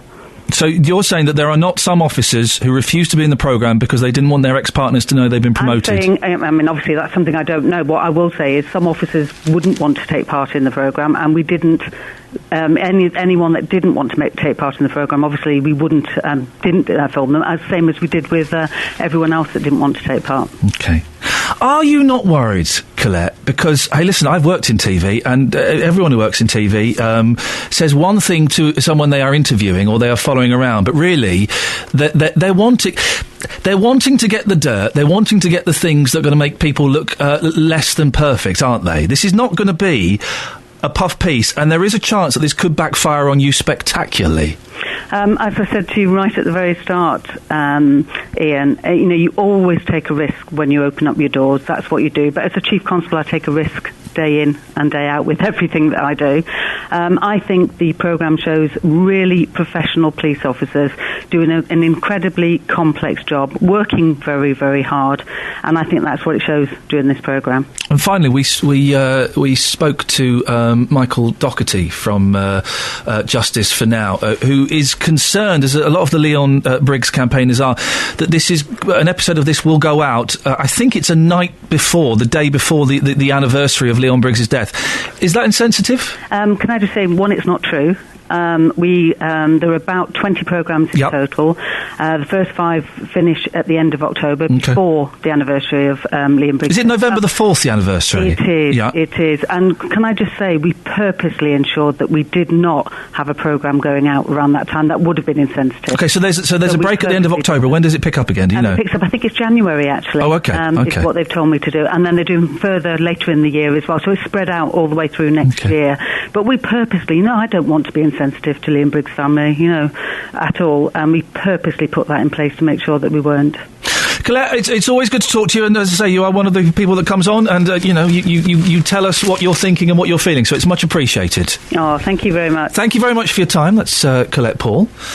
Your thoughts, please. 08459 455 555 is the telephone number. Chief Constable of Beds Police. We'll be speaking to Ollie Martins in a little bit. Got a text of support here from Pat in Outrageous. Hi, Ian. I support the decision of Colette Paul and Ollie Martins for a change to continue with the Pat's normally quite anti. Yeah, he doesn't see the point in Ollie Martins generally, but no one's family has the right to control what any force does just because of their circumstances, losing a loved one tragically. The police service continues with the job they are paid to do regardless. Life does not stop for them, so a good decision. I suspect we'll be talking about this tomorrow. Your homework, what's on? Is it on 9 o'clock? Yeah. It was a bit late for me. Are we going to watch it? Yeah, it's a bit late. Can we tape it and I'll bring in the VHS tomorrow? What, we watch it at 4 in.the morning? Yeah. Can we tape it here? Have we got taping facilities here?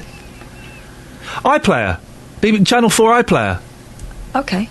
Is that a thing? Is that a thing? I don't know anyway, how that works here. I don't know whether we're allowed to watch other outlets. We weren't allowed to watch other channels when I was a kid. I thought it's because my dad worked for the BBC. It's because my mum was a snob. That's why I was never allowed to watch Game for a Laugh or Tiswas. Thanks, guys. Your homework tonight, dear listener, is to watch that programme. Channel 4, 9 o'clock tonight, and we will meet tomorrow. I'm going to watch it. I'll have an hour this afternoon and watch it. How? This afternoon? It's not until tonight. I know, but I'm going to have an hour this afternoon in bed, sleep. And go to bed late? I can't do that. I can't go to bed at 10, mate. That's nuts. Rock and roll. But you'll be really grumpy tomorrow as well. What's new?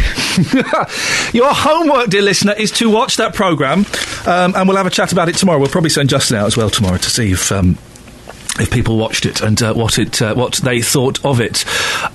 We've been talking about the Slither Man. Yeah.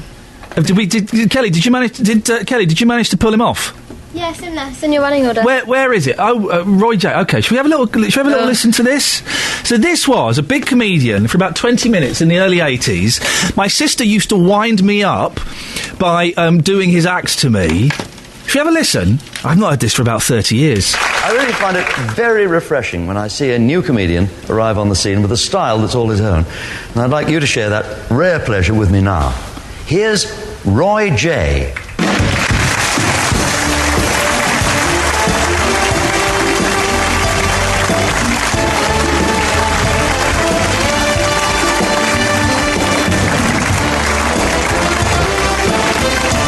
Strong opening.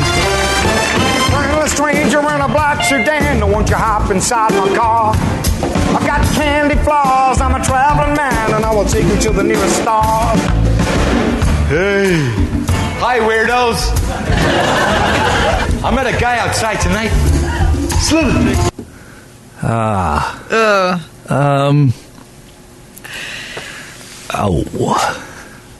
Anti-pedalist, did he? Yeah. Taking a look at the trains and disruption on East Midland trains between Luton and St Pancras International, also affecting Thameslink. They're expecting that to be like that till about 10:45 this morning. Oh, bum! Nicola Richards, BBC Three Counties Radio. Sorry, Nicola, I just got so upset by that. Tomorrow night from 7 here on BBC Three Counties Radio. Gosh, those guys really are funking it up, aren't they? They are. They are so funky. Did those you guys. watch it?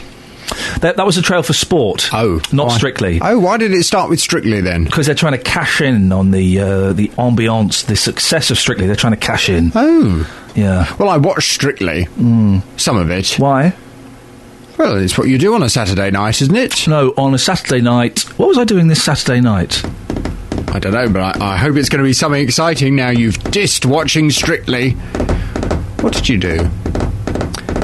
That's the sound of very long fingernails. I've got no idea what I did on Saturday night. Really? It was that good, was it?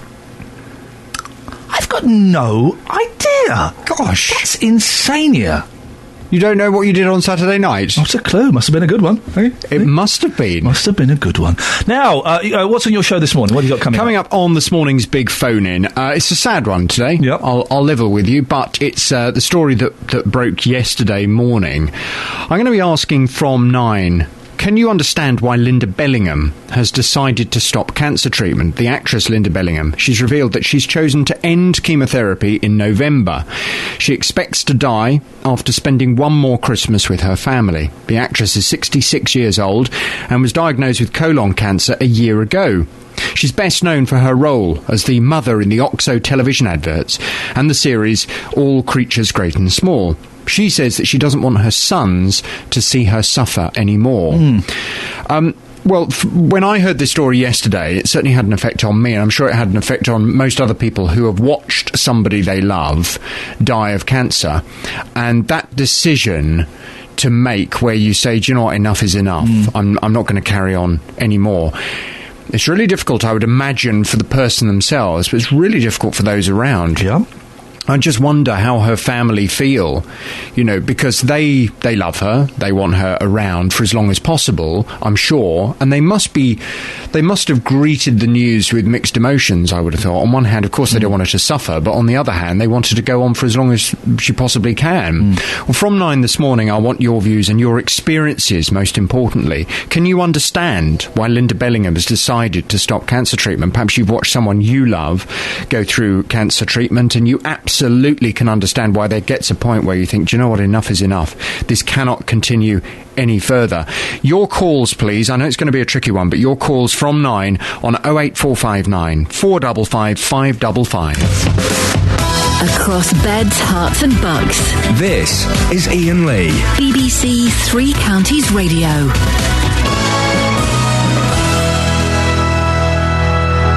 Hi, weirdos. There we go, you see. The show's got a catchphrase. Hi, weirdo. I like that. Hi, weirdos. There we go. Thank you very much. Roy J lives on. Who'd have thought it? Who would have thought it? 08459 455 555. Surprisingly, no, you had your hand up. Go.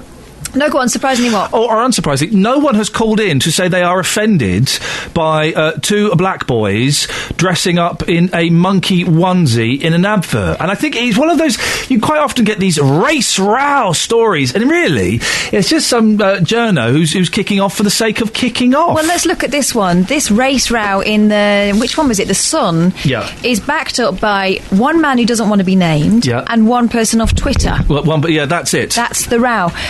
But it got us on to talking about how careful we are with our language these days, and the whole monkey thing, whether it is a thing these days, because it certainly was in the 1970s, and it certainly is in some Spanish football terraces. But this one from Daz, who said to me that cheeky monkeys said in our household to my children, even though my wife is black, there is no issue here. I'm hoping that's the picture everywhere. I'm sure it is. But then again, then I'm a white middle-class middle-aged bloke, so...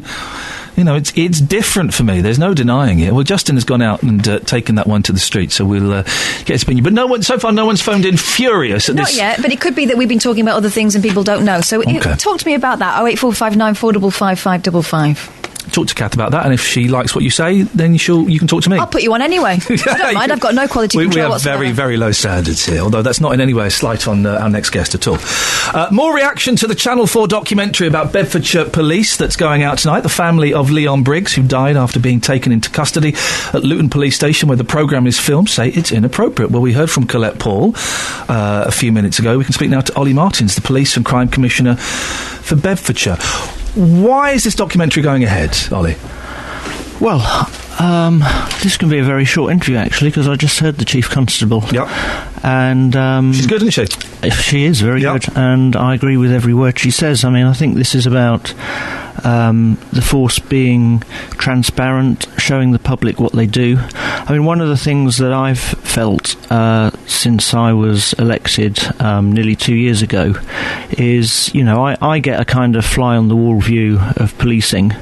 And I've long felt, if the public could get that fly-on-the-wall view that I get, then, I think that would help raise levels of public confidence in policing and awareness of what our police do. And I think that's important. Public confidence is in policing is at a real premium at the moment. Because I mention it often enough that even though we're recruiting to frontline positions, overall police strength in Bedfordshire is falling at the moment, and will have fallen by 2015 we'll have 100 or so fewer officers than we had in 2010. So we absolutely need public confidence in the police to be as high as it can be. Is this the way to do it? Because I am worried. I'm slightly concerned that it's naive to take this project on. I've worked in TV. I know how vicious and ruthless the producers can be, and they'll say one thing to the person they're interviewing, but hoping they get something out.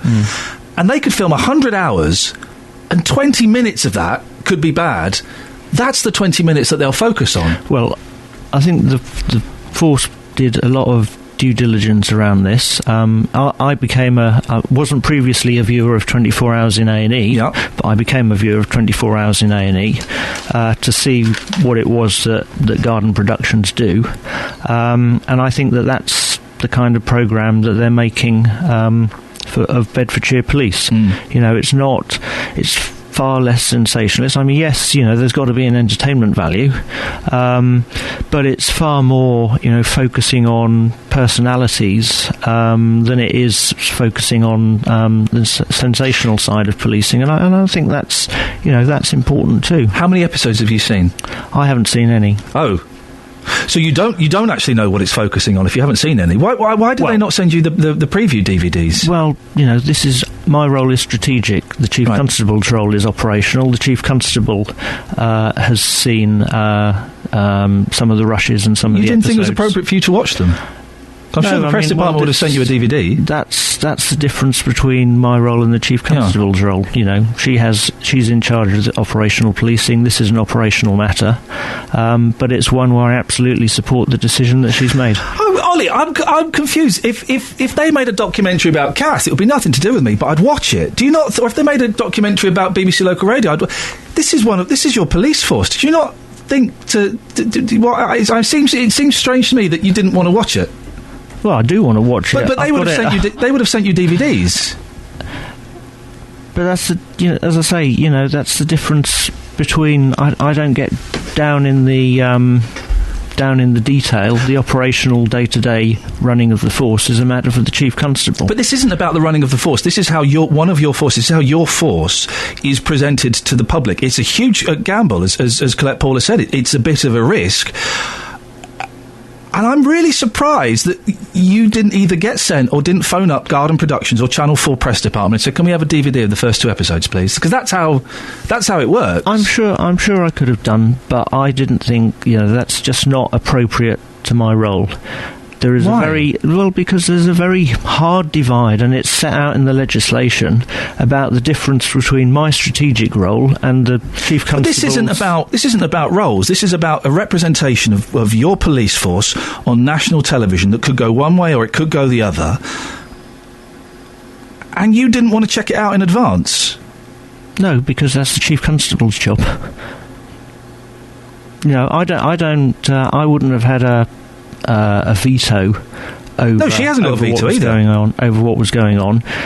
The agreement that she referred to, that the force has with Garden Productions, is an agreement between the force and Garden Productions, not between me and Garden Productions. So this is. But it's your police force. Yeah, and it's the police force for which I'm responsible and where I'm the bridge between the public. It's the police force for which you're responsible, but you don't want to watch the show in advance. You're going to watch it like any other punter when it goes out on telly. Yeah, because it's the chief constable's responsibility to be to in watch charge to watch a documentary about one of your police forces. Well, and as I say, the agreement is between the police force, not me, as the commissioner. But you're responsible for the... I'm really sorry to push this. I'm so shocked by this. You're responsible for this police force. They're going to be seen by 8 million people tonight, and you don't know what it's going to show. I set the strategic priorities, but the day-to-day responsibility for what the force does is a matter for the chief constable, who is a very senior public figure in her own right. So you have no idea what this programme's going to show tonight? I've got some idea what it's going to show. I mean, the chief constable, as in a lot of matters, keeps me well briefed. So what has she told you is in tonight's show? Well, the stuff that you've been discussing, and some of it, because. Did she phone you up to say give you a rundown of episode 1? How did that work? Because of that issue around authenticity, as she's just been discussing with you, there are some things that she isn't perhaps that happy or comfortable with, but because we wanted the authenticity, that's what you've got. So you had a phone conversation with Colette Paul where she told you what was happening in tonight's episode? No, I sit in her office. And okay, so you're in an office and she told you what happened in tonight's episode? Pretty much, yeah. And some of the other episodes as well. Okay. I'm really shocked, Ollie, that you wouldn't want to watch it before it went out, and that you've been told secondhand, because this is your police force. This is you. This is you that's being shown on a documentary. But I have to take, my role is strategic. I have to, like a backseat driver. You're still looking out on the road, though, aren't you? If you're a backseat driver, you're still having a look at what's going on. Well, I'm content with how the chief constable and the force has handled it. I'm confident what we're going to see tonight. It sounds like it's gone as I would have anticipated it to. Is it okay for Detective Constable Gary Hales to refer to the fiancée of someone who's been shot as some bit of skirt? Well, I think the Chief Constable just explained why an officer may be using the vernacular as part of an interview strategy. Okay. What, what time is it on tonight? 9 o'clock. 9 o'clock on Channel 4. You going to be watching it? I've set it up on Sky Plus. Who's talking? Someone, could you hear a robot voice? I've got no idea what that was. Sorry, I do apologise. We were interrupted at the end there by a robot voice. I have no idea where that came from. Ollie, I appreciate your time this morning. Thank you very much. Call 08459 455 555. BBC Three Counties Radio. Hi, weirdos. I appreciate Ollie Martin's coming in. He pretty much always does when we ask him. Pretty much always does. Unlike, was it Stansfeld from Thames Valley? Never comes in. But Ollie Martin and David Lloyd pretty much always come in. I am so shocked.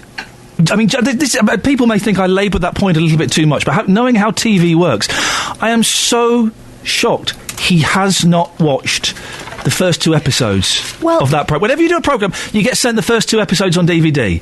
And if you don't, you get spun up the production. Hello, I'm Ollie Martins. I'm the PCC. Can I have the first 2 eps on DVD, please? I mean, just out of curiosity, wouldn't you want to know? It's his police force. And I know it's operational things as Colette Paul. And she's obviously watched it, good for her. It's his police force. It's him. May not be him physically. It's him that's being represented on that programme.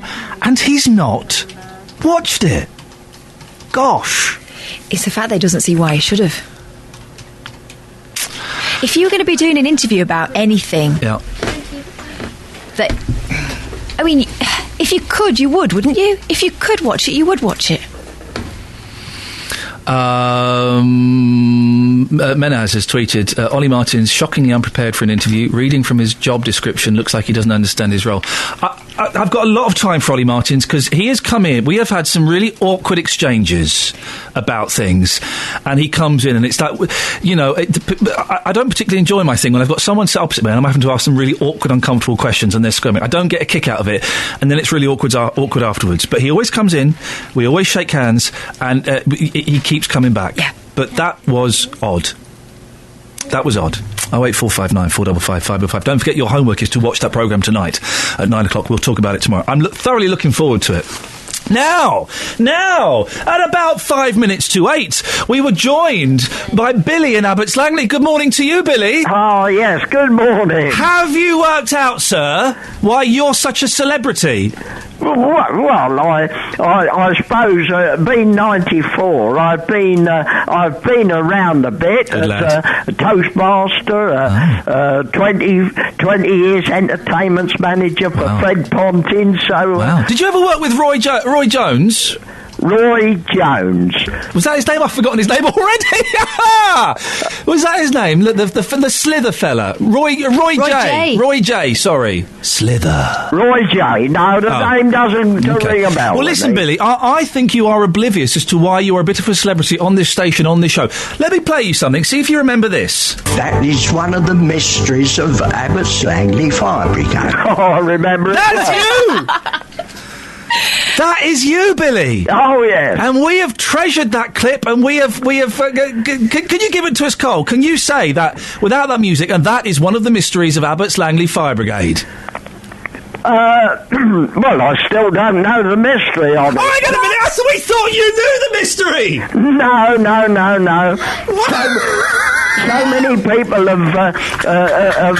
who speak to me. They say, "Oh, I heard you on television, on the confusing television and radio a lot today."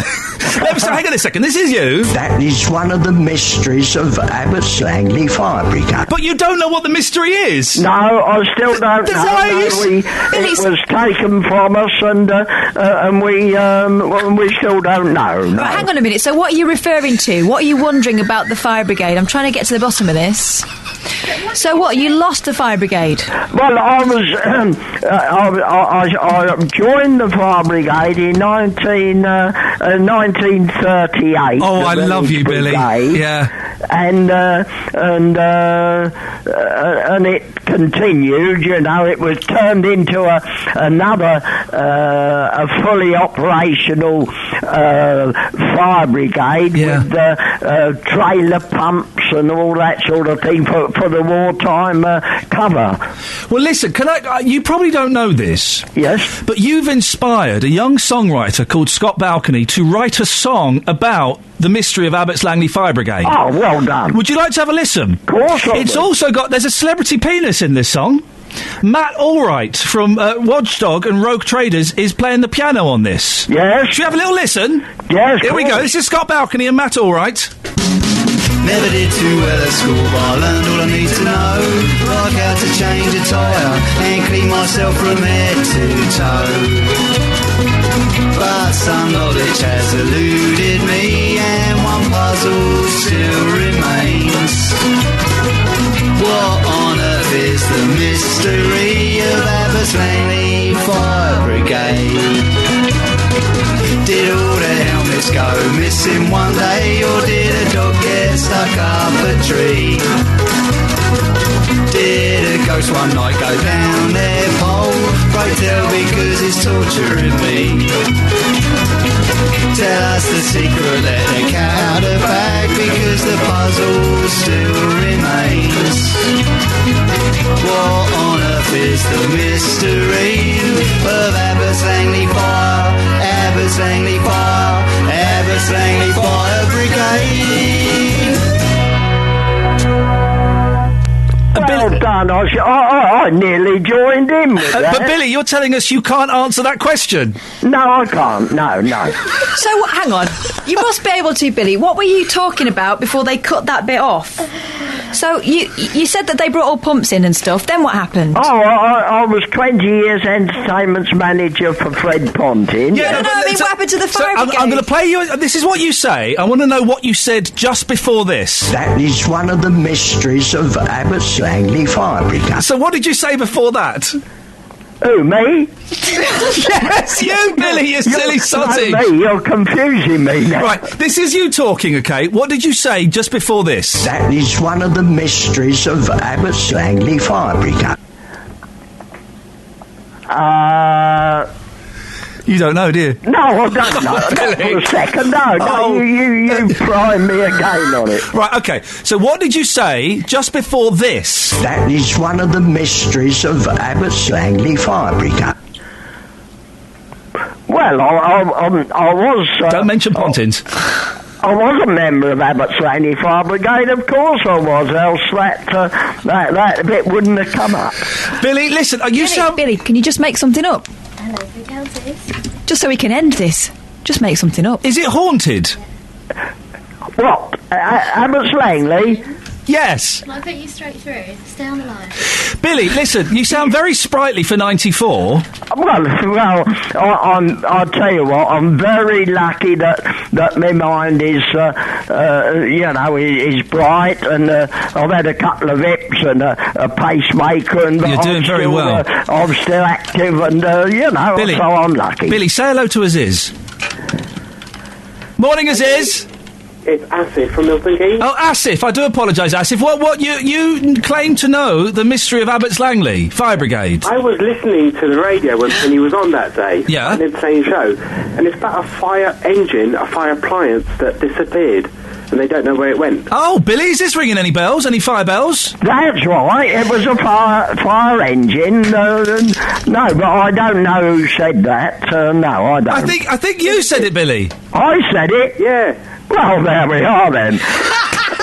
I'm going...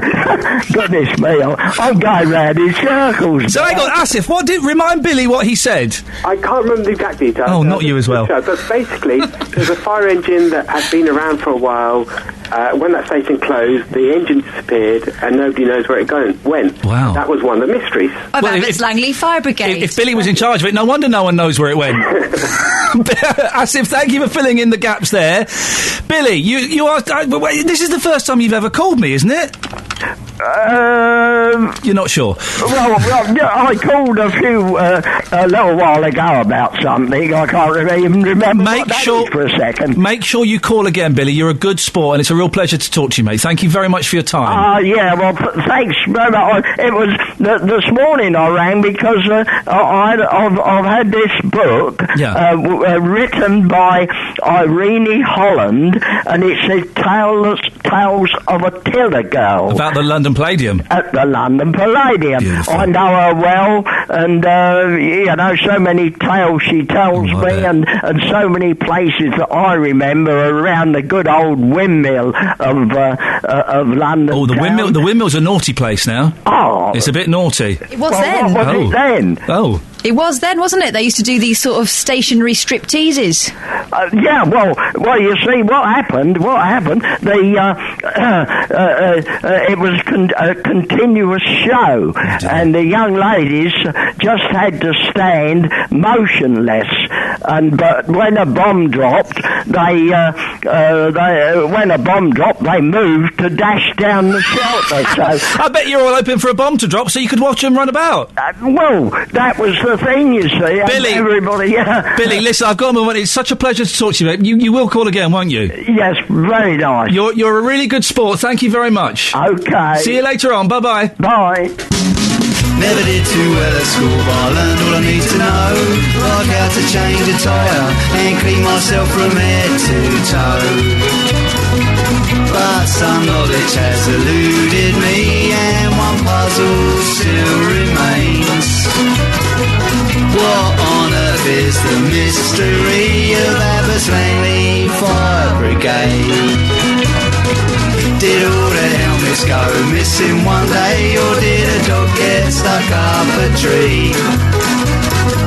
Did a ghost one night go down their pole? Pray tell, because it's torturing me. Tell us the secret, let the cat out of the bag, because the puzzle still remains. What on earth is the mystery of Abbots Langley Fire, Abbots Langley Fire, Abbots Langley Fire Brigade? That is one of the mysteries of Abbots Langley Fire Brigade. I think I have to pay the BBC some money back out of my wages, because I enjoyed that last 15 minutes way too much. Wasn't he wonderful? Well, Billy, we'll get Billy on again. Let's see if we can get him on as a little regular. What a great caller. Thank you, Billy. The legend. I care about the victims. I do. I don't hate people that throw litter. I don't like it. No, I hate them. I don't like their habits. I love them. I hate them. I don't like what they do. I hate them. How can you hate someone you don't know? They're dropping litter. I agree with Rob on that one. I hate them. Okay, fine. Yeah, fine. 08459 455 555. So there's an advert in Matalan. I haven't got the paper now. Justice got it. Remind us what the picture is, Catherine. 8 children, all in various onesies. Animal onesies. Yeah, so ladybird, unicorn, all these different things. It's the kind of fun thing that you can do up to a certain age, and then your kids become aware and they stop doing it. So get as many of those pictures as you can. Unless they're Justin Dealey, and he got one just last year. Wow. Anyway, there are 2 monkey onesies. They happen to be being worn by the only 2 black children in the photograph. Someone sent me, Ken sent me an email. It would, of course, be racist if the producer had made sure that the black boys didn't wear the monkey suits. Yemi's in Welling. Morning, Yemi. Good morning. What are your thoughts on this, please? I think the monkey onesies it's cuddly, it's nice. Yeah. But I think the problem is, and where it's probably roused people and got their backs the wrong way, is that if advertising companies use equally black children or black faces for adverts generally, there won't be a problem. So I think what it is the percentage of the black children that they use for the adverts are very low. So when you use a black child for an advert and then you put them in a monkey suit, it then seems like, oh, you won't use them regularly. Then when you've got a onesie suit that is you want to advertise, you think it's suitable to use a black child, and that's why it's got people's back. But in this advert, 25. I've got no idea. Someone will know better than me. I've got no idea what the percentage of the population in this country is black, but 25% of the children in that advert are black. That seems like a pretty fair percentage to me. For that particular advert, if that's the case, yes. But then the question that you would ask is, if I were the one, I don't mind, I'm black, and I don't believe in any of this monkey stuff, but I can see why people might get offended. Why would to try and explain it to me, because I'm struggling a little bit.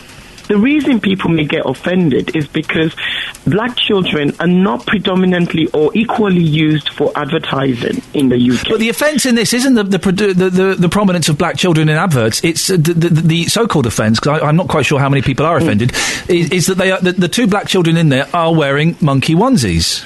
Yes, that's the reason. If you use them equally for adverts, it won't matter whether they were wearing a monkey advert, a monkey suit or not.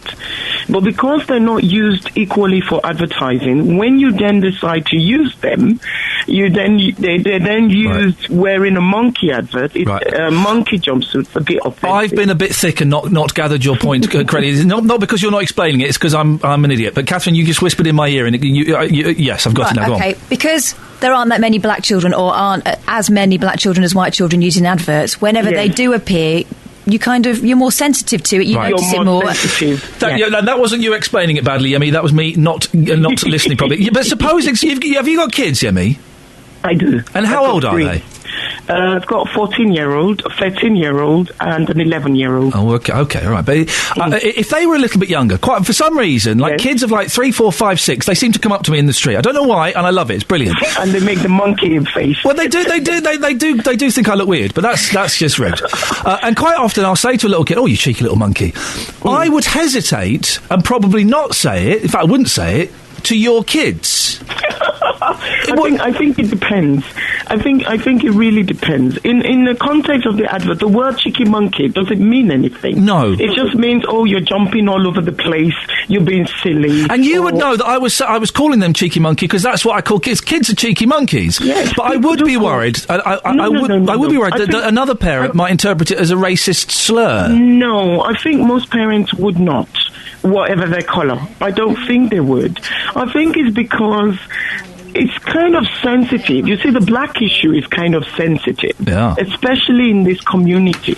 And the reason it's sensitive is because they seem to be a minority, but they're not really a minority, and they're underrepresented. So they just get a bit worked up when they think, black people are a minority. Well, in comparison, but things are changing. Yeah. Things are changing. The community of the UK is changing. Oh, yeah, definitely. We need to get...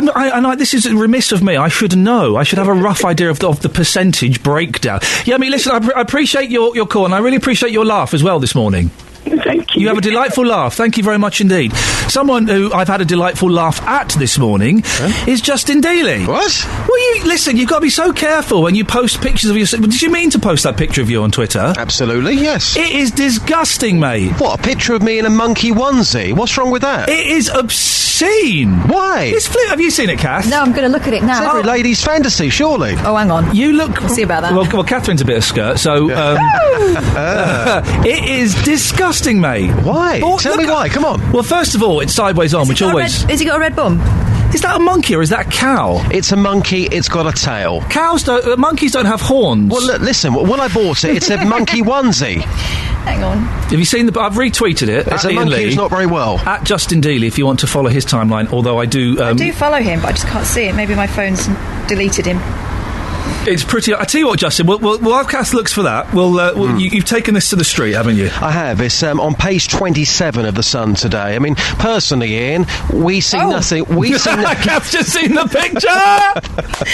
It's the pout wearing it. How can you pout wearing a onesie? Quite easily. Grief. It is... Do you wear that when you have ladies over? Well, yeah.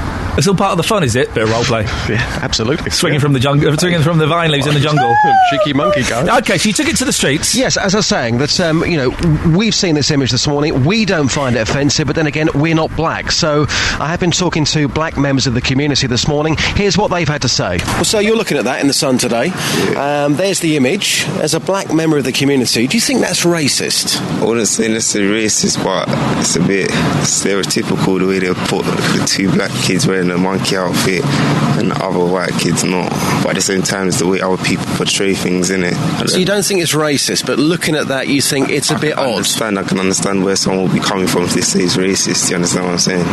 It's a bit weird that the two black kids are in the monkey suits. Like, it would look better if they're not trying to be racist. It would look better if one white kid and one black kid was in a monkey suit. What do you think, madam? On the way to school with your young child this morning, as a black member of the community, seeing that this morning, is that racist? I think a bit, yes. Because for me, they should have put the black child in that monkey outfit, to be honest. Because anybody look at that, they'll think, oh, that's racist. As a black person, that's what you think.